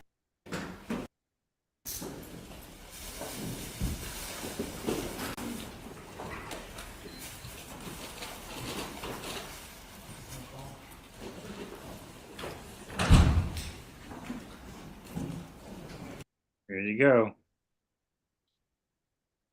Monster. And that's light. That's light. But what I got from other women and their boyfriends, How much years him get? they didn't say yet. They are going to the sentencing. You know, you get convicted, then you get sentenced later. So I don't even know. So like even the mom, not that mom, the shooter mom, they haven't sentenced her yet. She got convicted. So I'm dying to see her sentencing. How many years she get? I hope all 60. And so I got the same energy for white women. I hope she get all 60. I hope dude get the death penalty. You dig? So I got the same energy. I don't favor one race or the other, or one sex or the other. I'm fair. One rule for everybody.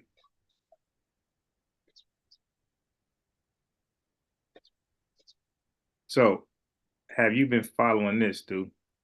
The Rico case with Young Thug and the state of Georgia. Oh, you heard about the news of Fannie Willis?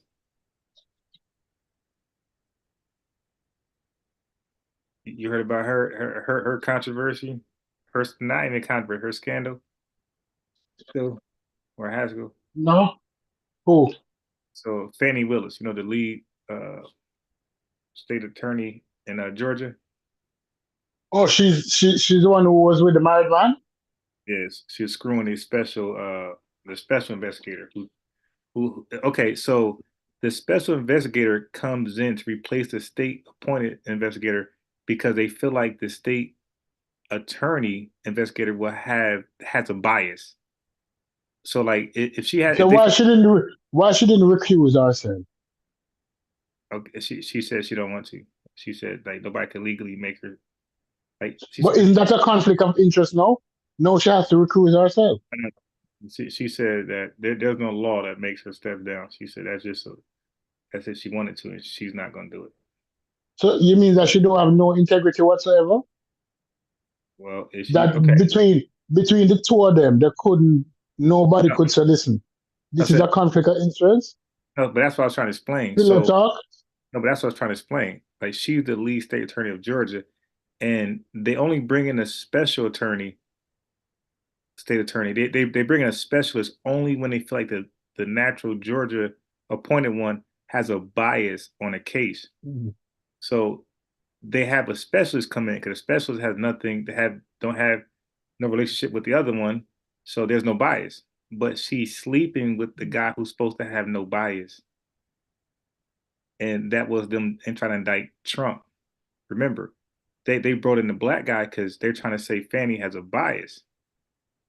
So they brought in a special attorney that don't have a bias against Trump, but he's sleeping with Fannie, so he has a bias too. It's No, wild. but you realize part of it is that they want to be famous Hmm. because when you're famous, you can get partnership in a big law firm. So Right. her hopes is to become famous, Yeah. and his hope is to become famous. And Trump case will have all the cameras on you. Imagine if you're the one to convict Trump. Right. You get a nice job in a law firm, in a liberal law firm in way. So the special attorney wanted in, and so both of them now jump in on the bullshit, and they did this, and both of them black. So it showed that you people don't have no integrity, none at all. At all. None at all. But before we go on, so he has not been sentenced as yet. No, No, not yet. nothing. Now he just got convicted today.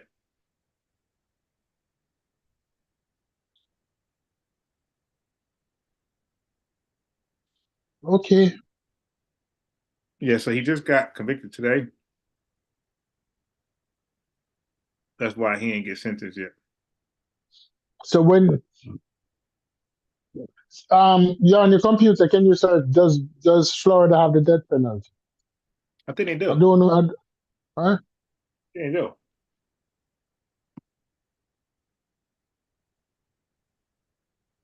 So the answer If it's is not the death penalty, he's getting natural life without any parole.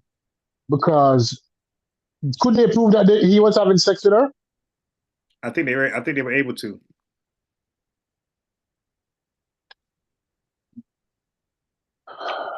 Florida also handed down 5 new death sentences this year, more than any other state. Florida's sudden return to the death business accounts for the increase in execution numbers nationwide, which rose to 24 in 2023, and from 18 in 2022, a startling reversal of the death penalty's historical decline across the U.S. Yeah, he's getting the death penalty. I think so. He's getting the death penalty.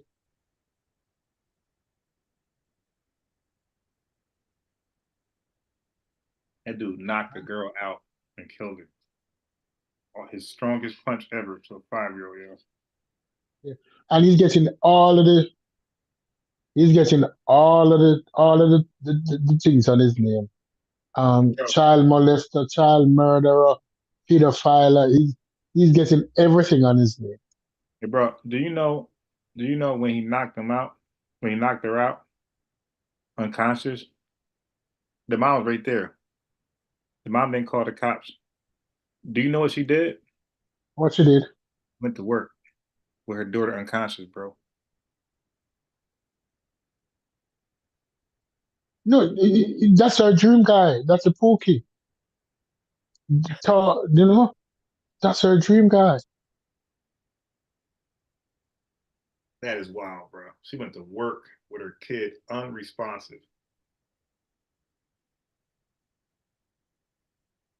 That is crazy, man. Like if you see a girl, Listen, so she looking at her listen. unresponsive. There is this video that I was watching from the BBC, Honor Killings. I can't remember the young name of the young lady. but she described a scene where when she was like 12 or 13, her father and all of his friends raped her, Hmm. and her mother knew, and she was blamed. Wow. And she was married off to an old man because in that culture, people talking about Muslim, like they understand the Muslim culture, like they understand what happened in India, what happened in Pakistan, what in Afghanistan, all of the stands, what happened in Iraq and what happened in Iran, honor killings, where girls are disposable. Right? Hmm. So this woman say her daughter is disposable. Why didn't she give the daughter to the husband? Give it to the father. But the father was probably paying child support also. Right. Right. Right. Hmm. Yeah. Yeah, the father was paying child support. Don't want to miss out on that money.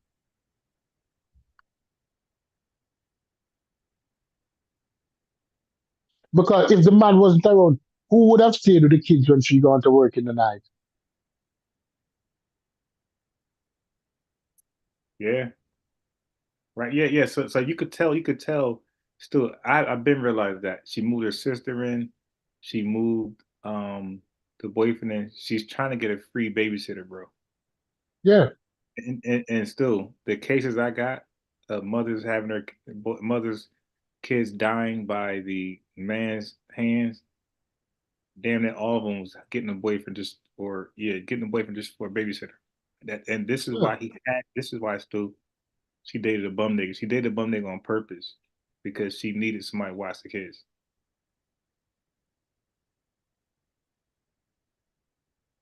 She was Right. paying for this bum nigga to go to school. Money. Now she a single parent, bro. I don't know where's money coming from. She got two daughters. No, One is 9. remember, the money coming from the father who paying child support, And she's using that the shit to money pay. coming from the state, and she's going to work. Right? She's taking the bus to work 45 minutes on the bus. So you know that's a miserable ass drive. God. Right? And he's there now hating the children because the baby going to want something to eat. Your mama just failed you. Didn't your mama Right, just right, fail you? Go to bed.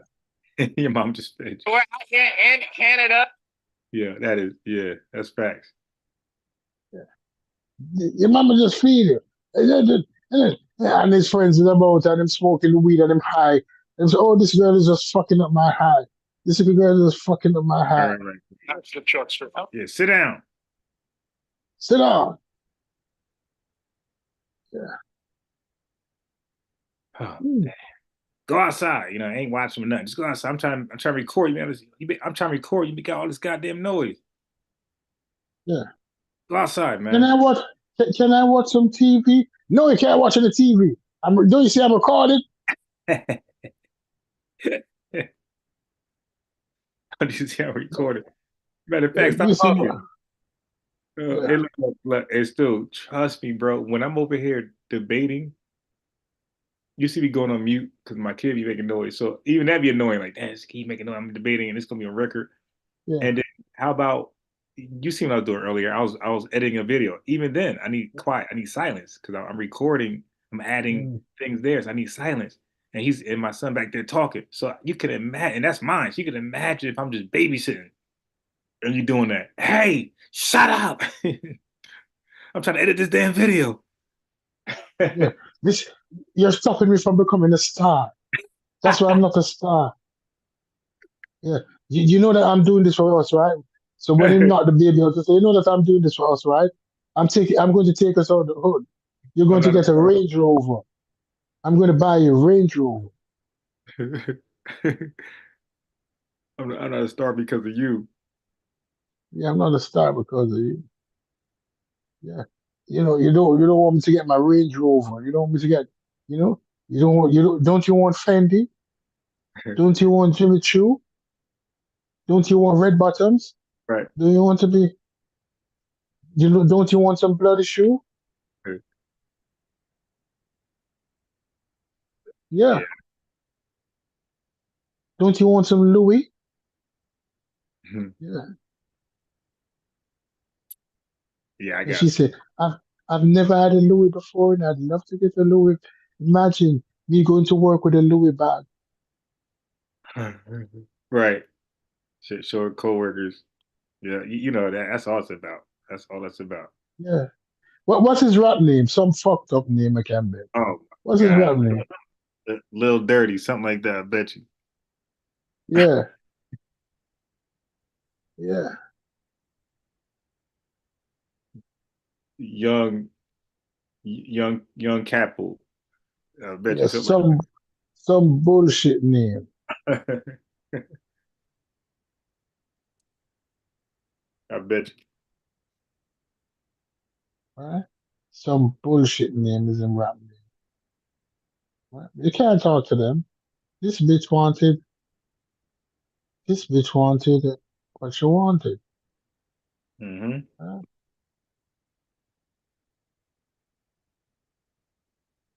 That's what she wanted. Where is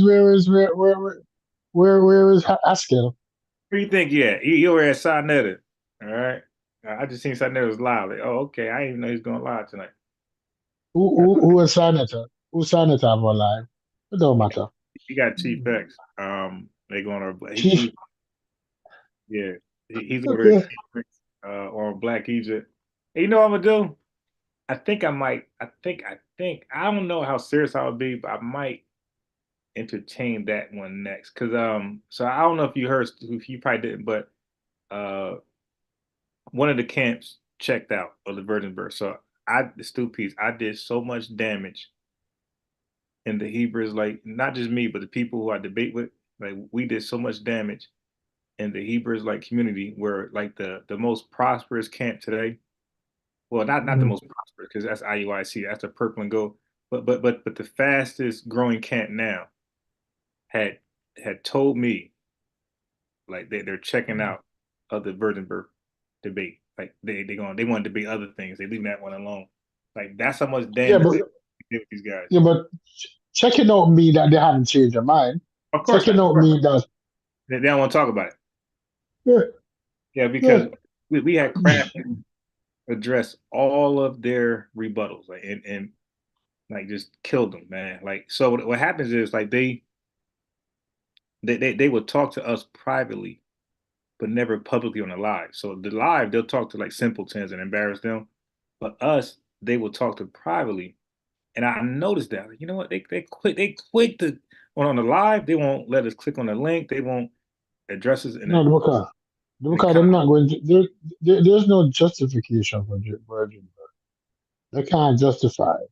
They can't justify that it's not a virgin Yeah. So they got it. So birth. they rely on a whole bunch of trickery, Mm. deceptive changes, tactics. And I thought because I was supposed to be debating Captain Zariak either tomorrow or Saturday on Sunday TV, but he might have backed out because I haven't heard. Like we were communicating successfully, and then he was supposed to come over here and we supposed to do like a 30-minute something to promote, and he said he would, and he said, "Hey, listen, I'm doing counsel.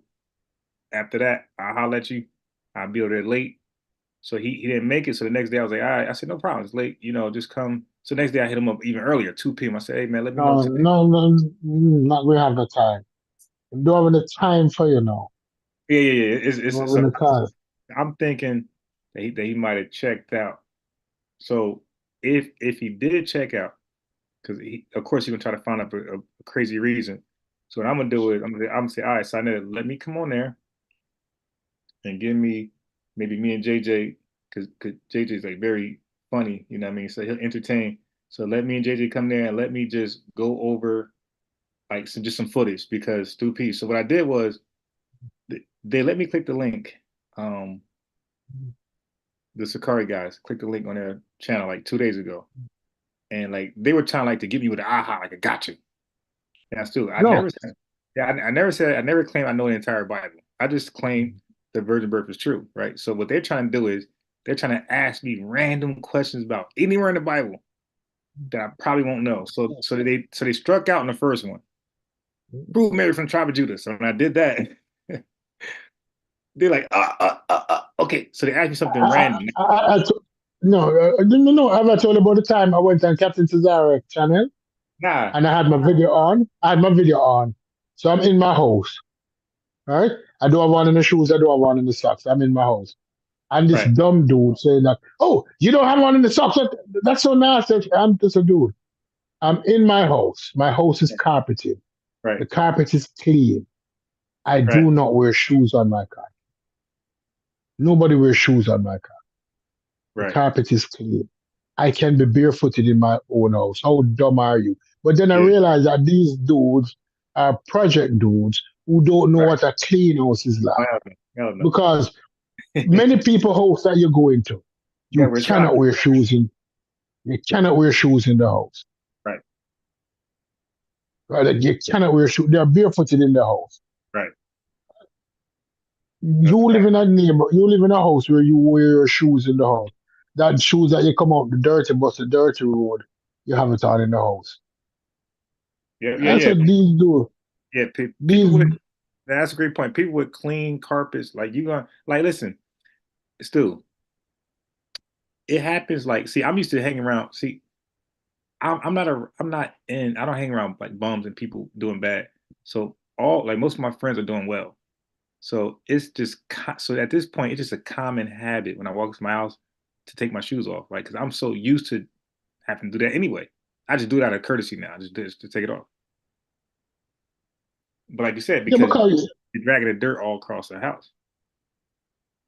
many houses that you go to, where are you going to wear shoes into my house? I know that if I have a party, you'll wear your shoes and I'll clean up afterwards, but half of the house will be closed off then. But you have your dirty shoes that you were wearing on the concrete where people, where dogs shitting to walk into my house? No. But it's a limitation. I just said that to say how limited many of the dudes in the organization is, right? Because the captain use a kind of scare tactics when I'm talking to you. Like, don't you know, didn't you know ISUPK is rare, rare, rare? And listen, stop talking the fool, stop talking bullshit. Stop talking bullshit. Because you're reading a white man Bible, right? And you refuse to acknowledge it. You're talking about King James is black. And you tell your dumb people them that King James is. If I choose to be a Christian, I'm a convert. I'm not a descendant. There's nothing wrong with being a convert, right? But you guys acting like you're not converts, talking about your Hebrew Israelites. Where did you come from? Where did your DNA come from? Oh, DNA not real. But yeah, they ain't All doing of a that. sudden DNA, Yeah, they ain't doing that. all of a sudden DNA not real. Then what is real? They're paying child What support is based off DNA though. Nah, but they paying child support yeah, based off DNA though. But it ain't real. yeah, yeah. DNA not real. You don't know what you're talking about. So DNA not real. I said, okay, DNA not real. I understand the dumbness of the situation. And that's what our people have to deal with. Dumb people holding a position of authority. Hmm. Yep. And when you look at their members, it's like, the people they let in, it's like, wow, that's the best you can do. Like you said, it's the people you can look at them like it's straight spectrum. They Yeah, stay, them on the spectrum. yeah, You look at them and you realize that, dude, you're on the spectrum. right. And you can sit Yes. there and Captain be sitting there having like serious dialogues with these guys. Like, yo, man, I'm not about to have no serious dialogue with anybody who can't comprehend correctly. Yeah, I'm not doing that. You know, but and then read. And the reading, and he said, what is that saying? Oh, to get the full understanding, you have to go to Matthew 2, verse XYZ, and really, because the seed in that, and the seed in this, and he said, dude, stop it. Stop it. Yo, Stop playing. it's two P's. It's a couple guys that were debating me and they couldn't read the most simplest words, bro. I had to help them read it like something like I'm comfort. not. No, Like, no. like something I'm like going to tell you confinement. something about reading. I'm going to tell you something about reading that I recognize. If if if you don't practice reading aloud and only read in your mind, you will sound stupid at times. Yeah, that's a fact. Right? So reading aloud is a skill that should be practiced. Meaning that you read aloud constantly. So because when you're reading in your mind, because many of us read in our mind. When you're reading in your mind, your brain is not adjusting your muscles and your vocal cord, the muscles in your jaw and your vocal cords to properly pronounce the word. Because in your mind, you swear that you're pronouncing it right also. But once you try to realize that no, shit, that's not that. Right? But that is it. But him have them hump up on the King James Bible. Read, my brother, read. No, the most disrespectful thing is that I see them come on the day, I see them on, and the brother was either stepping or spitting or ripping up the Quran. And the dude was saying, don't do that in front of Muslims. And I said to him, you could only do this in America Yeah, right. because there's too many countries around the world where you couldn't do that shit. And you know it too. You know it too. So being bad in your backyard don't mean anything. Right. Being bad in your backyard don't mean anything. Carry your badness across the road. Mm-hmm. Being bad when you have your gun on you don't mean anything. Bad when you're in your underpants alone. But they're not bad like that. They're not bad like that. Oh, But that's what we're doing. They're playing with people. They're playing with people. But back. That was the only case he was dealing with today. now That I young had lady. others. Now I had others, but still, the others we gotta watch it. Like so it's gonna be All right. interrogations where like Oh, an hour and all change. right. You gotta watch the whole thing. Yeah. Oh, so we have to do those once a night. And once a Yeah. week we have a show. Call it Look. accountability. Hey, still, I'm gonna show you right now. Check this out. I'm gonna share my screen. You see this folder right here? Yeah. Yeah, that's all of them. Detective Because Swazi. I had one what I sent to somebody today. But you have to call the folder they call it accountability, both men and women. Because that man, although it was only a month, right? It means that the father of those girls did not see his girl in over a month. You understand what I'm saying? Yeah, yeah, So the father has to have some accountability. Because how is it that you're going to allow a month to pass and not see your daughters? right. Yeah, I think he lives somewhere else, and he was getting. He might be out of state, so I think he was getting them for the summer for that reason. Okay, so he lives out of state. Yeah, Yeah, I understand that. But even when you live out of state, sometimes you just have to drive once a month to look for your girls because it's yours. yeah, Right? But since he was getting them for the summer and he just had them, yeah, I understand. So her responsibility was that I'm going to look after these children because I can bet. But prior to meeting this rapper, she would walk around and say, "I love my daughters. I would give my life for my daughters." But no, you didn't. right. No, you didn't. Some dick took away your daughter. Yeah, that's wild, man. You know, I don't want them give him life. He needs to go Yeah, nah, yeah, into yeah. Come on, you can't he violate he, a he 5-year-old needs like to go that. to he needs to go into gen population. I don't want him give the death penalty because I know that he's going to have to PC up, but it's going to take him a couple of days before they get him into PC. Yeah, I agree. Yeah, And I know so in those couple of days, somebody is going to get to it. yeah.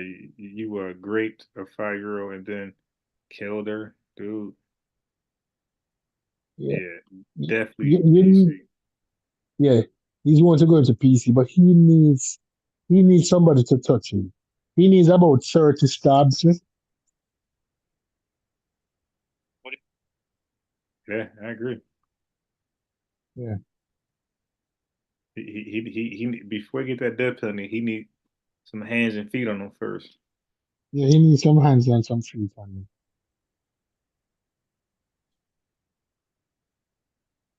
Because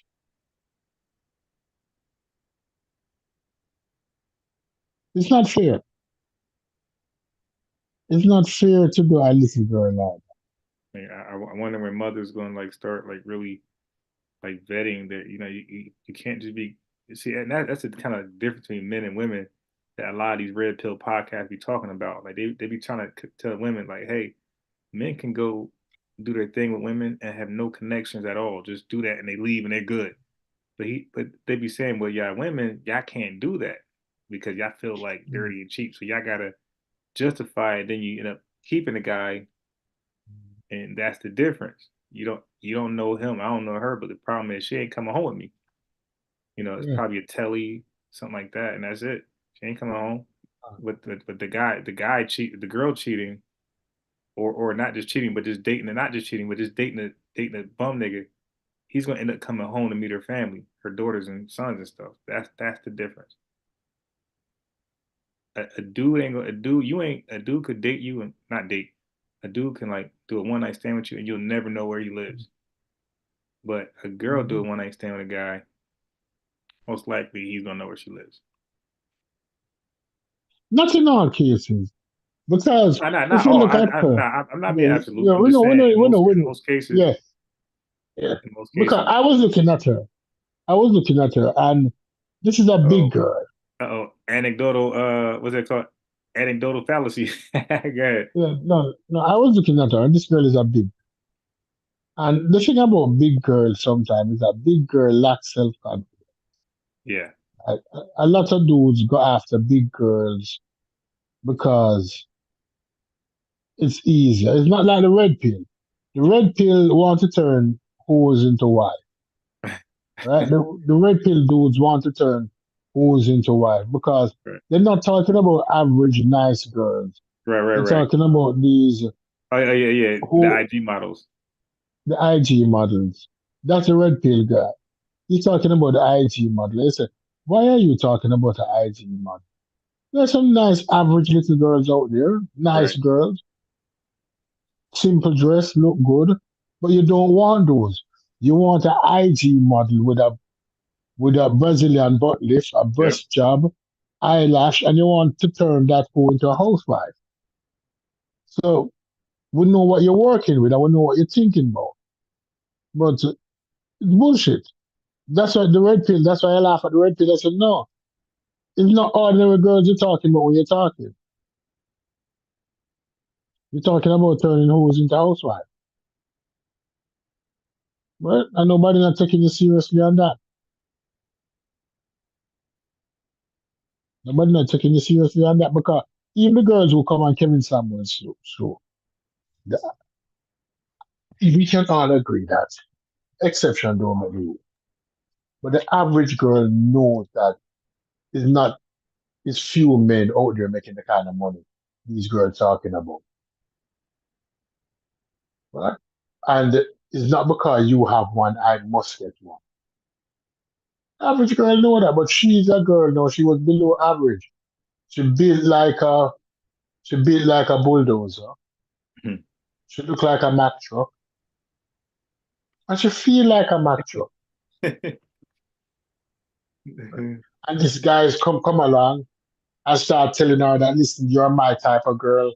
I love your folds. You know, just squeeze your belly button, just squeeze your hip, just squeeze your belly rolls, and you know, I would just put my penis in between your belly rolls. And there's so many places I can have sex with you. You know, your back fat, your belly roll, your ass crack, in between those big titties you have. So she feeling special. Oh, this guy really like me for who I am. I don't have to go to the gym. He loves me for who I am. Well, and that's it. That's what he took.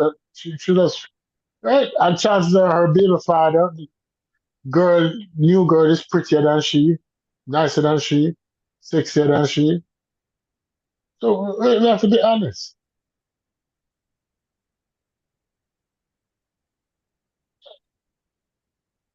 We have to be honest. Yep. Yeah. Well, there's a spirit of delusion going on right now. Yeah, no, the dude got a insecure, vulnerable young lady. He took advantage of her, and before she knew it, she was in a deeper hole than she can ever be in. But then she had a responsibility, meaning that the first time he hit the child, and it did not feel right, she should have called the police. Yeah. But then he sold her a promise. She. We going to be rich.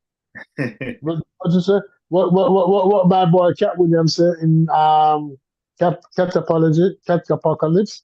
Him say what Pim said to her, just go there and suck some dick and we can take over all of Stone Mountain.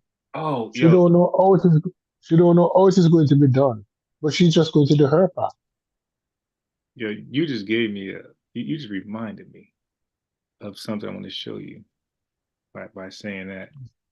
You're gonna be hollering, bro. Hold on. Hmm. All right. Hold on. Wait. Damn. How you start this over?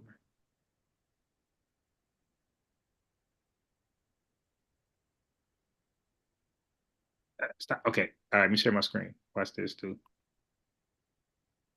You saying that right there, you just reminded me. Now somebody was able to like get a drone, fly it over these girls at work.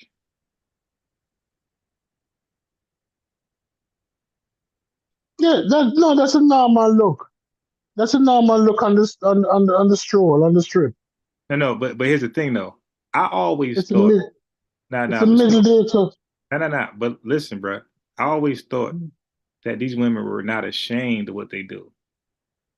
So when this drone was there to like record them, because they are in public, and for anybody making excuses for the women saying, nah, there's no privacy in public. Okay.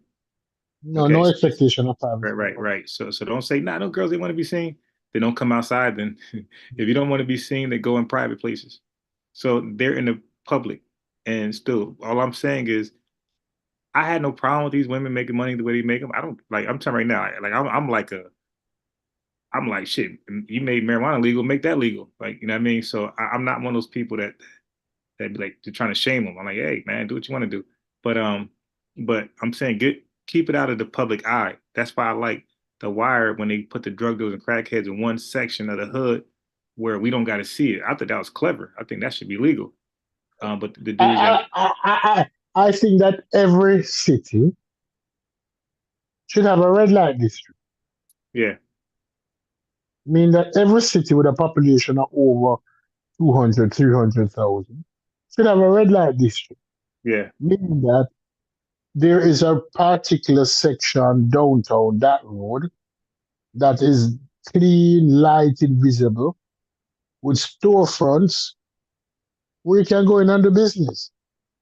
That way, it will be better monitored. People will be protected. right Prostitution should prostitution should be free. It's a victimless crime if run yeah properly. Because now these young ladies all have a pimp. because you need somebody out there to Right, protect right, you. right. And the pimp be they like the women give you horrible. I've been sharing those videos, the women testimonies. The pimps be giving like beating them and jipping them and you know, all getting them on drugs, like all type of crazy ass stories. Because the pimp be crackheads themselves, you know. No, because what you don't understand is that every pimp, every pimp has read the Pimp Bible. And the Pimp Bible Pimp Bible. is a series of books by Iceberg Slim, right? Where Iceberg Slim claimed that he was giving up game. And when you watch it, all it was control, where you had vulnerable broke women, oftentimes didn't have anything, didn't have a job, had kids, because the less of the economy is, the more the pimp game is. Like now, you have OnlyFans and all of these internet things. So these women don't need a man to protect. When you had Backpage, they didn't need a man because they knew where they was going. They can look at the address and say, no, I'm not going into that neighborhood, right?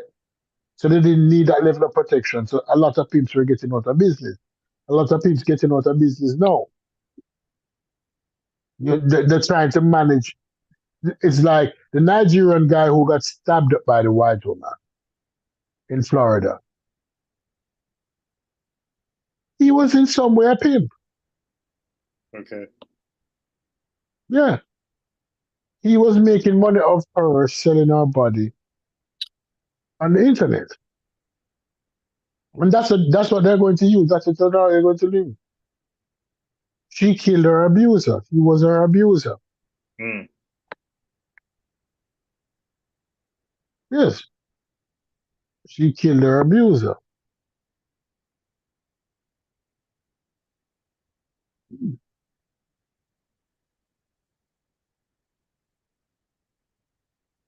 But that is what it is. But trust me, they're on the street. You see them, you can see it on YouTube when they're showing them, when people showing them on the street. HBO had a good show, right? Most of these young ladies on drugs. Most of the ones who strolling on drugs. Because they look good enough to have an OnlyFans. But because they're on drugs, they need the money instantly.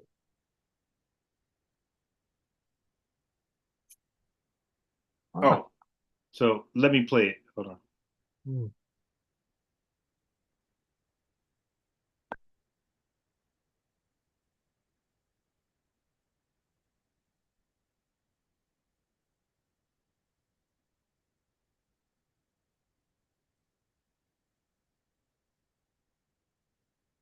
Look at what she's wearing. Yeah. Yeah, I was just gonna say, I don't know, like she's trying to grab a rock. Yeah. I was gonna say, I Yeah. don't know what's up with this long ass blonde wig. I don't know why they think that's like attractive.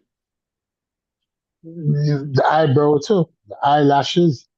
The Yeah, like eyelashes. how you gonna wear that long wig that past your butt? Like, what you think the guy gonna do when he picks you up and goes to the hotel? Like, he needs you to take that damn thing off. No, that's ghetto fabulous. Are you disrespecting the outfit? Are you not feeling that it's ghetto fabulous? Look at this big bitch right here. She shot through a rock. God damn, she got a.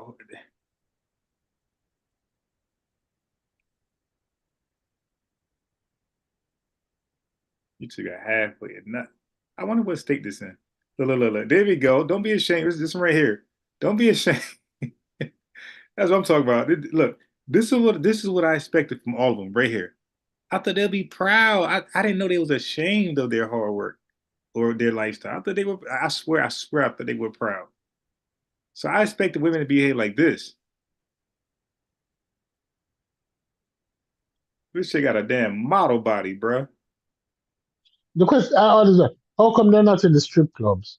If strippers making the kind of money that they claim they're making, many of these girls you look on look better than a lot of the strippers. How come they're not in the strip clubs? Yeah. So when I see that, my only guess could be maybe drugs. Like they like pills. Like they taking something where they need quick money because this with this chick body, she could definitely make it. Look at her legs. Her legs are perfect, bro. Yeah. She's a dancer. She have the moves already. How come she's not in the strip club? She doing she did a full split. Now this big wildebeest can't go in a strip club. She can go in a black strip club in Atlanta. Nah. She can go Atlanta. They love them or Alabama or some country ass area. They love them they love them thick girl in the country.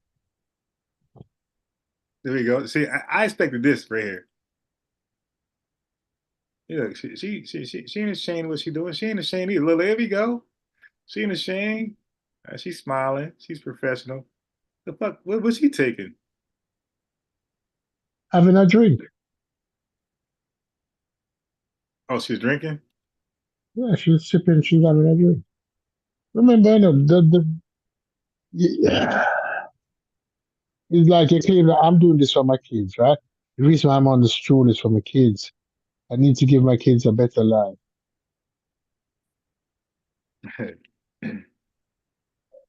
Yeah. So yeah, I believe this should be legal and like but in a certain like you said like put them in a certain district where it can Yeah, only be done over yeah, here away from yeah. schools. So little girls Away can't be from influenced. Little schools. boys can't be influenced. Yeah, away from schools, right? Right, Away and from school. it's kind of like and they got to do it like kind of professional where they got to be a little different than this right here. Yeah. They can't be out in the open like that. That's like kind of wild. But maybe like I don't know, like No, if you go on YouTube now, look up red light district in Amsterdam. wait, hold on. You said red line district and what? Amsterdam. That's in Europe. See, Um, it seems like Europe always get it right. Like even the way Europe treats their drug addicts, like Europe gets it right. Red line district. Okay, Amsterdam walk. Let me see this. mm, Well, do you know California made it legal? Constitution. Yeah, like Yeah, we can't. but they need to set up red light districts. Yeah, They need to set up a specific area. Now listen, you're not going to be on the back road and the back street. And if you're there, we're going to lock you up. No question asked. We're going not to legal, lock but you up. I'm sorry, not legal, but they decriminalized it. Decriminalize it. Right? Yeah, yeah, because it's safe for them. Mm.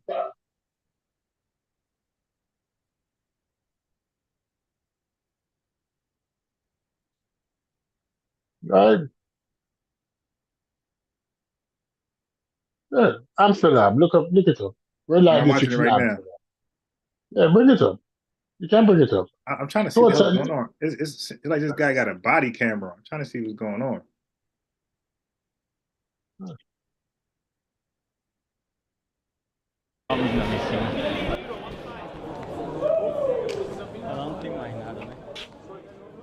yeah, like in front of each of those places, you have this girl standing in Oh, front of the those real window. girls? I thought that was like, oh shit, Yeah, those real those are girls. real girls. Yeah, those are real girls.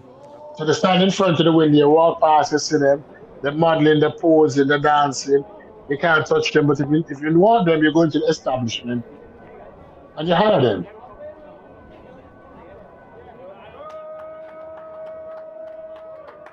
Yeah.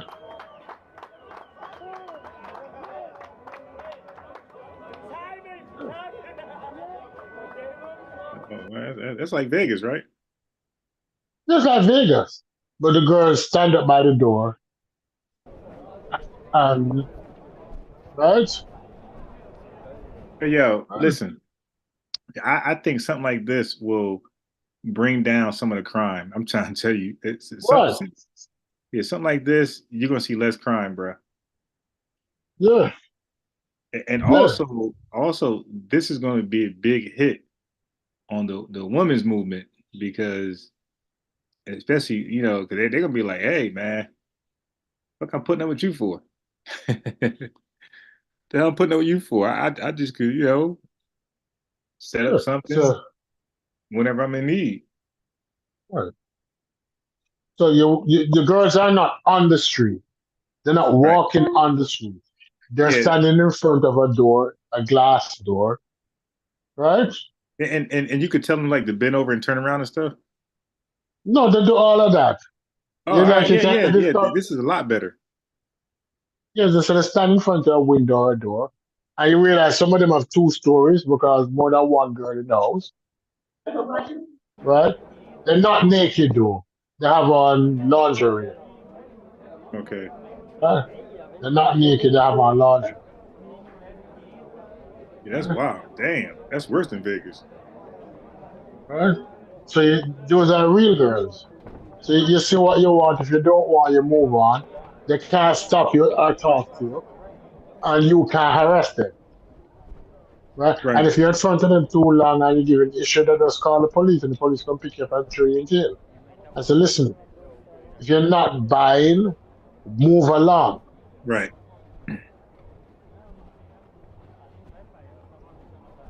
Damn. And it's both day and night, Damn. right? It's really now it's a tourist attraction, right? Because it's a tourist attraction, They got the door right? open on that one. Yeah, yeah. So if you can come in, like you look and you look and you can come in, right? It's a tourist attraction. You go to the red light district, you go have some sex, I ain't know that. $65. Yeah. Other countries have red light district, but Amsterdam, who own, is one of the best. Yeah. Yeah, damn. You learn something new every day, literally. Mm. Mm. Mm. Hey, man. These. So now I'm starting to understand the government facilities, man. Like they are the most. I'm trying to get the right word. Like they are the most like government ran facilities. I'm talking about like motor vehicles, Mm. unemployment, like federal building. Those The mo- facilities, the like most inefficient. they are probably the worst ran facilities, businesses in the country. Worst ran. The people are the worst. The policy, the protocol, everything is just sloppy and organized, and it's never really like fixed. It's never really fixed.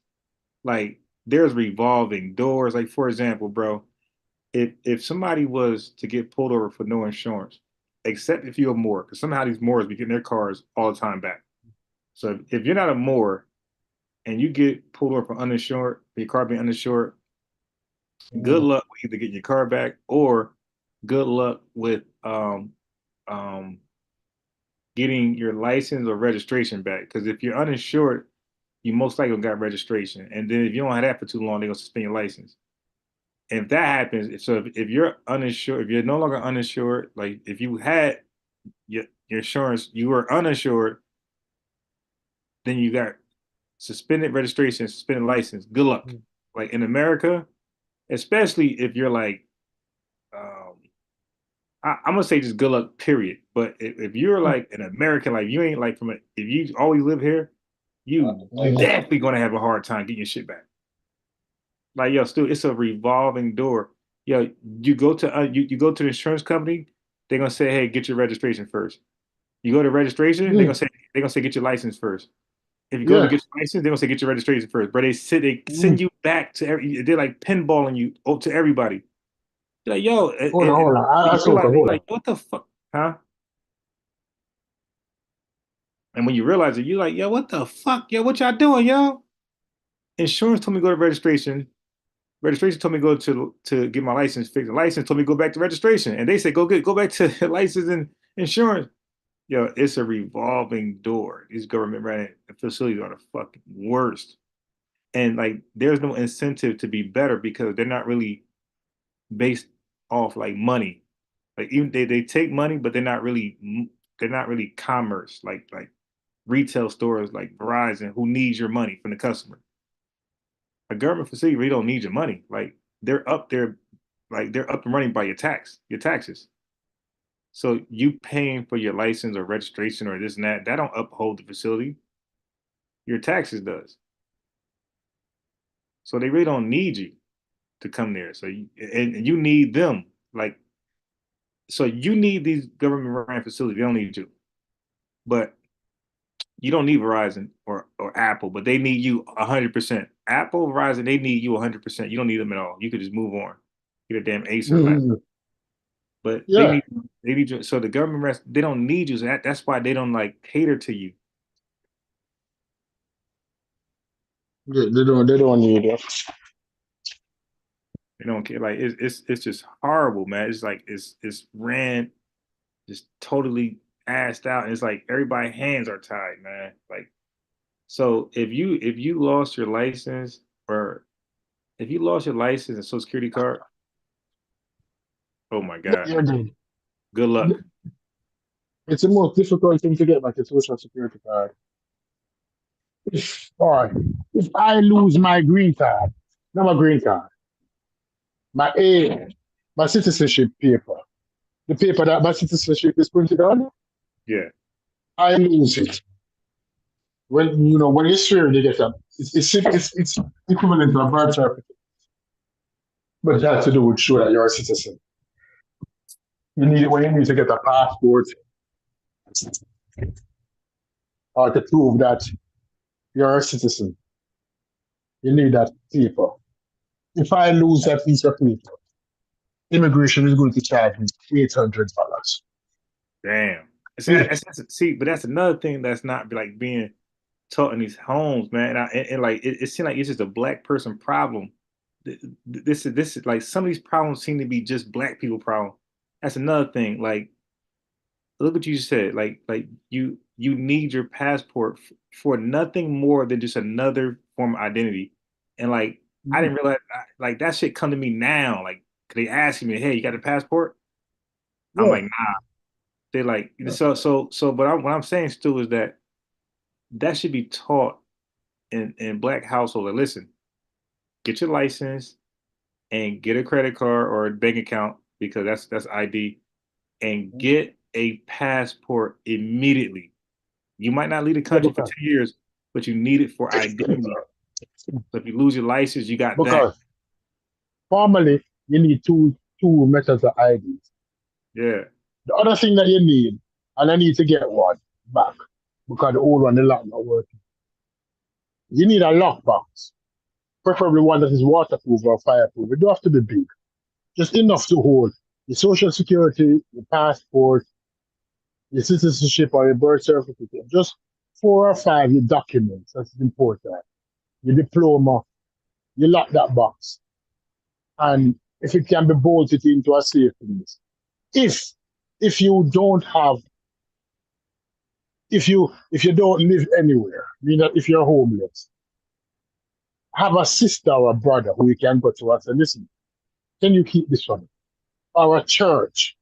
Some churches will keep your papers, especially if they're in a lockbox, a small lockbox.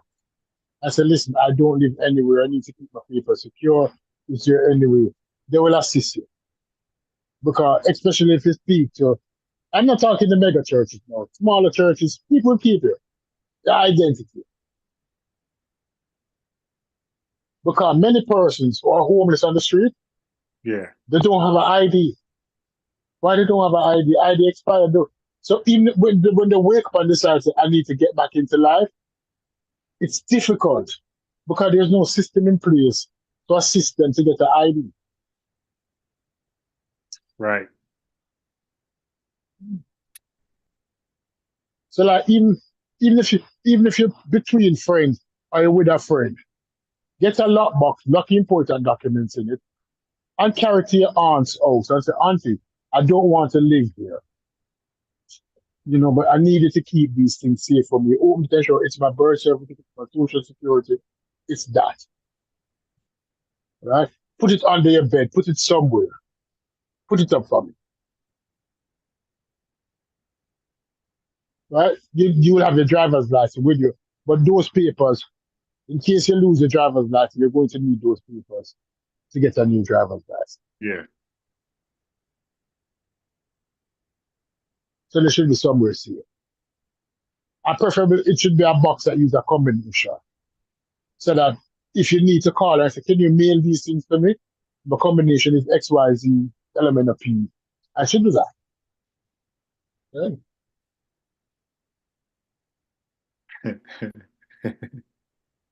Why are you laughing?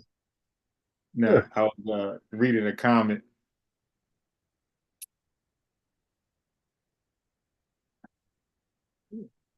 Reading a comment. What they say? What they say in the comment? No. It was a comment to what a video I uploaded. You know, like when you Yeah. YouTube, I be getting notifications and I be Okay. checking them. So somebody commented on one of the videos I uploaded. It's kind of funny. Yeah, but trust me.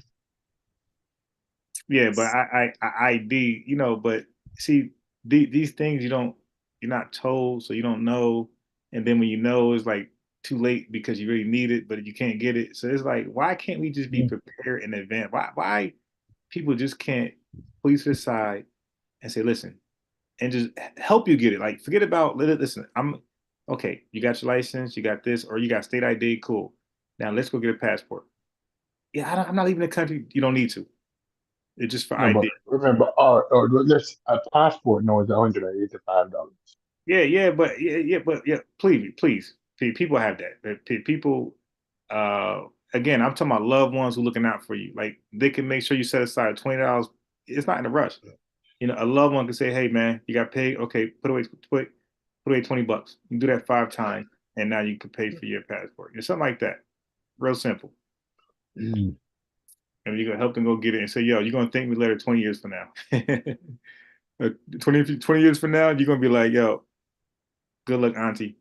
Good luck, uncle." You know what I mean? You're gonna really, or a friend or a cousin or whoever, daddy, mommy, grandma, grandpa, like you're gonna be thanking that person 20 years from now. That's Mm. gonna save you a world of trouble. Yeah. It's But just not that's taught. It's not shared, man. It's just weird. Like it seems like black culture. They love being stupid, like behind the information. It's like no no, real get it's ahead. not being stupid. It's not being stupid. But in sociology, we call it mores and what the next one was start with S, but like standard behavior. It is not something that is practiced. It is not something that is practiced. What Yeah, is practiced in our community is buying disposable clothes, buying sneakers that if you have you when last you've been in the closet looking at your sneakers? I need you to go look at the old sneakers that you have, the older sneakers that you have in the closet, and you start realizing that they're beginning to separate. yeah, All of them separating. Any sneakers that is older than 5 years old will separate. You understand? And you think to yourself, really? Yeah.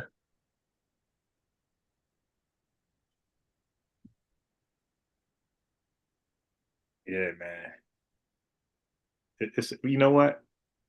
Um, I was just looking at things, man. Like I'm looking at like my city's being gentrified like every day. Like at one point you won't see one white person in my city. Now, like everywhere you go, like it's like it's like as much white folks are there are black folks. It's really been gentrified. And like when you look at the development apartments, the luxury apartments, it's like god damn, like they because they're everywhere. Like it's probably like 1,000 new residents, white folks in my city. It's like they all can afford these apartments. It's like what? Now this is rhetorical. It's like what are they going to school for that they can afford these apartments that we're not going to? That's causing us to move out the city. Like we can't afford them, so we're moving out the city. So uh, it's like a question that come in my head, like, what are they doing in life, right? What college, what degree they're getting that they can afford these apartments at these large numbers. Like they're just coming in the community. Like they're the residents of these new luxury apartments. Like what are they doing in life that they can afford these high expensive rent that black folks got to move out the city for? Like at some point, it has to be like, hey, let's compete. Like why do we just when you're being gentrified, why do you just give up and leave? No, And we're not giving up. We're not giving up. But what you need to understand is that, all right, I don't give you no excuses. is that 40,000 in the white community is different than 40,000 in the black community. But you said what?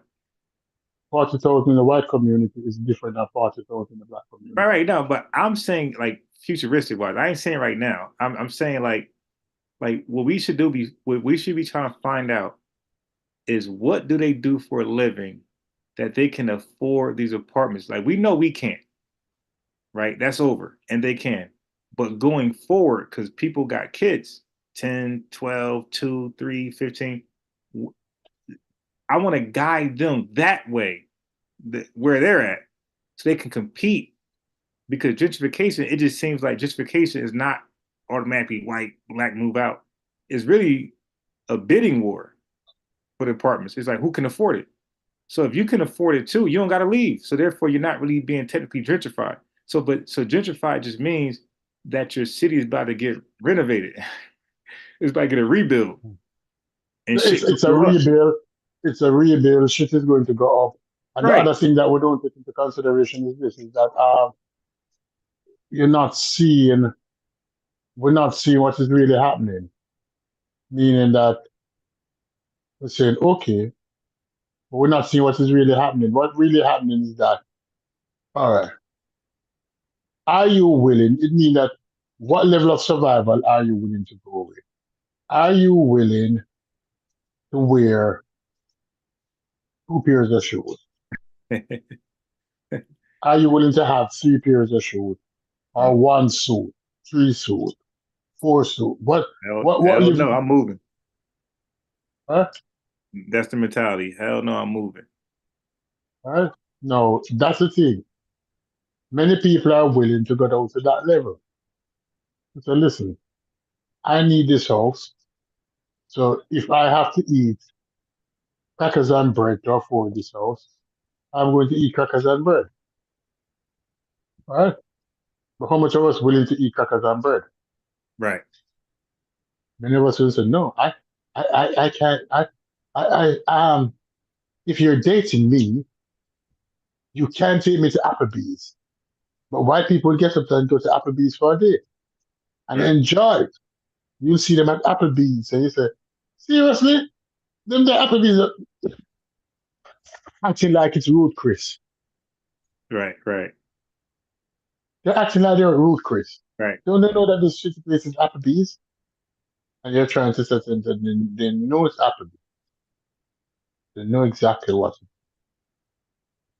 But guess what? It's not going to stop them from having a good time. Mm-hmm. It's not going to stop them from having a good time. But you and I, oh, I'm not eating at any fucking Applebee's. Yeah?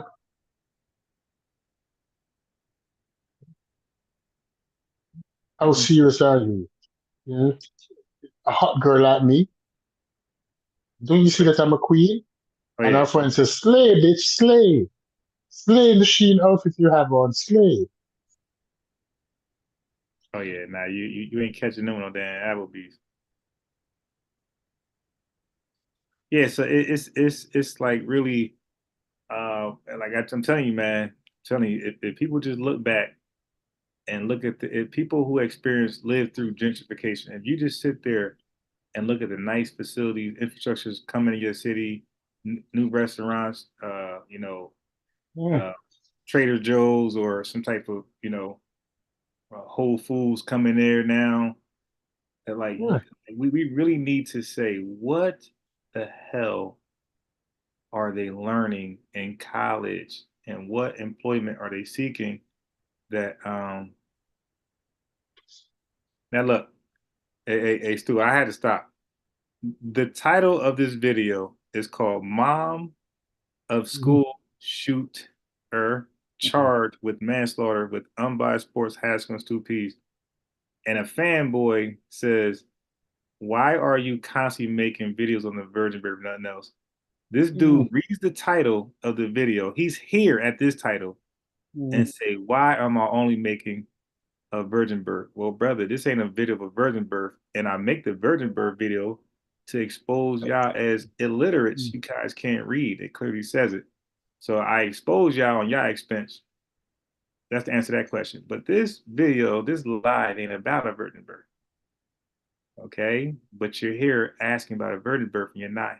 It's a dumbass question. You said, why only make videos about a virgin birth and you're on a live that's not talking about the virgin birth? That's how illiterate your guys are. God damn.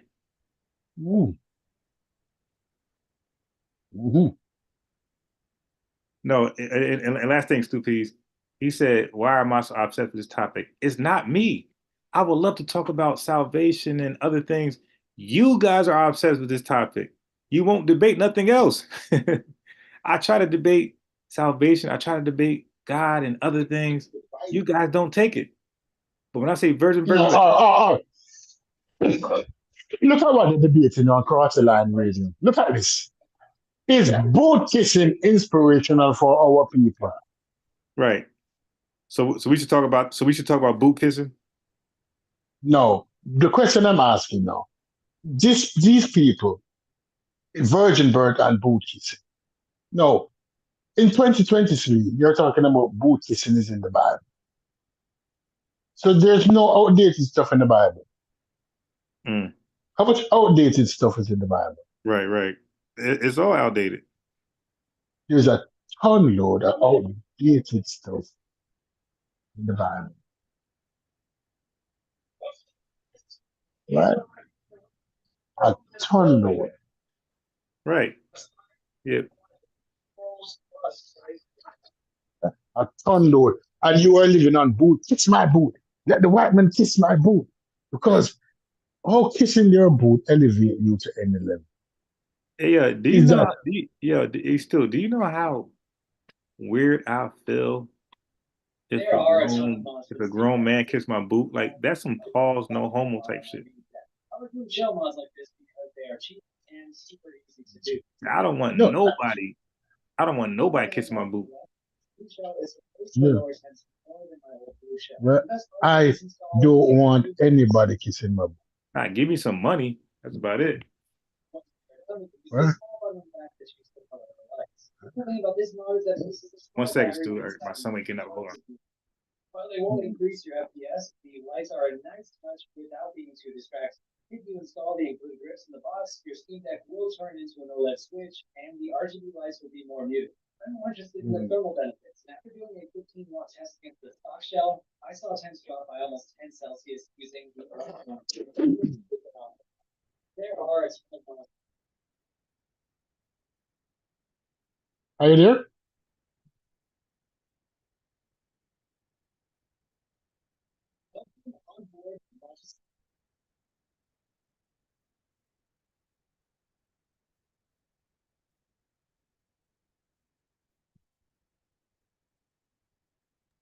I'm back. Yeah. Then you have to jump off now to 11. I just came in from work at 8 and was on. So there was a shower. I'm going to take a shower. But it was fun. Tell one is the next show. We'll discuss the next case. Oh yeah, nah. Look. Hey, Stu. So he's talking about so he came at the right time, Stu, because these guys are quitting the virgin birth. Sakari said they're no longer interested in it. So, bro, a mission accomplished. This is why I started doing my interrogation videos more often. I start like doing my own, freestyle, just regular. So I'm doing all videos. Like it's like open virgin birth or something else. So tomorrow is what, Friday? Now listen, I'm home all day Friday. So we can start the interrogation videos at your earliest convenience. 8 o'clock. All right, so late. It's gonna be late. All right, no problem. We do late. I'll make sure I get all my debates out the way, and we'll do 8 o'clock. That's fine. All right. Good night to everybody. I have to jump off. All right, bro. Appreciate you. Yeah. So Elijah. So, but if your question is sincere, the virgin birth is the center of what Christians will call Christianity. The virgin birth is the center of Hebrew messianics. So we talk about it a lot because you're supposed to. And you're supposed to talk about the resurrection a lot. You're supposed to talk about Jesus. If he's your Messiah, you're supposed to talk about him the most. I can say to you guys, why do you always talk about Mosaic law? That's all you guys talk about. The law, the law, the law, the law, law. So you say unbiased sports, you talk about virgin birth, that's Jesus. At least I'm talking about the Savior. You're talking about Moses, somebody who didn't save anybody. He gave the law, and y'all didn't obey that. Okay? So the whole book was written for Jesus. So Jesus is the most important figure in the Bible. So yes, you're supposed to talk about his birth, his miraculous works, and his death and resurrection.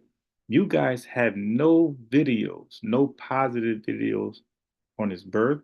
You guys have no positive videos on his walk, well, the miracles he's done, and you guys got no videos on his resurrection. Zero. You guys talk about scare tactics. Babylon is just gonna die, and the 666. You guys do scare tactics, fear tactics all day long, and you got nerve to say why you teach on this. You got obsessed. You're obsessed with Esau. All y'all talk about is Esau, Esau, Esau, and you got the nerve to talk about or obsessed with a topic. You talk about nothing about Jesus and his works and his walk. You talk about Esau, Esau, Esau, Esau. The Lord coming back to destroy this world. That's all you got. Fear tactics. That's it. Okay. Yeah. So Elijah, I already know you're a bum nigga. Like I already know you are. Like so, if you with One West, most likely you're jobless. So I already know you're a bum nigga. You got no real talent, no real skill, and you're an illiterate. You're following a One West doctrine. Okay, that's built off illiteracy. Half of y'all are high school dropouts.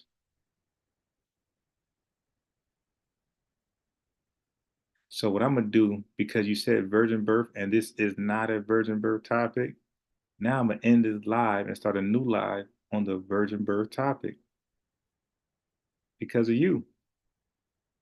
I was giving virgin birth a rest.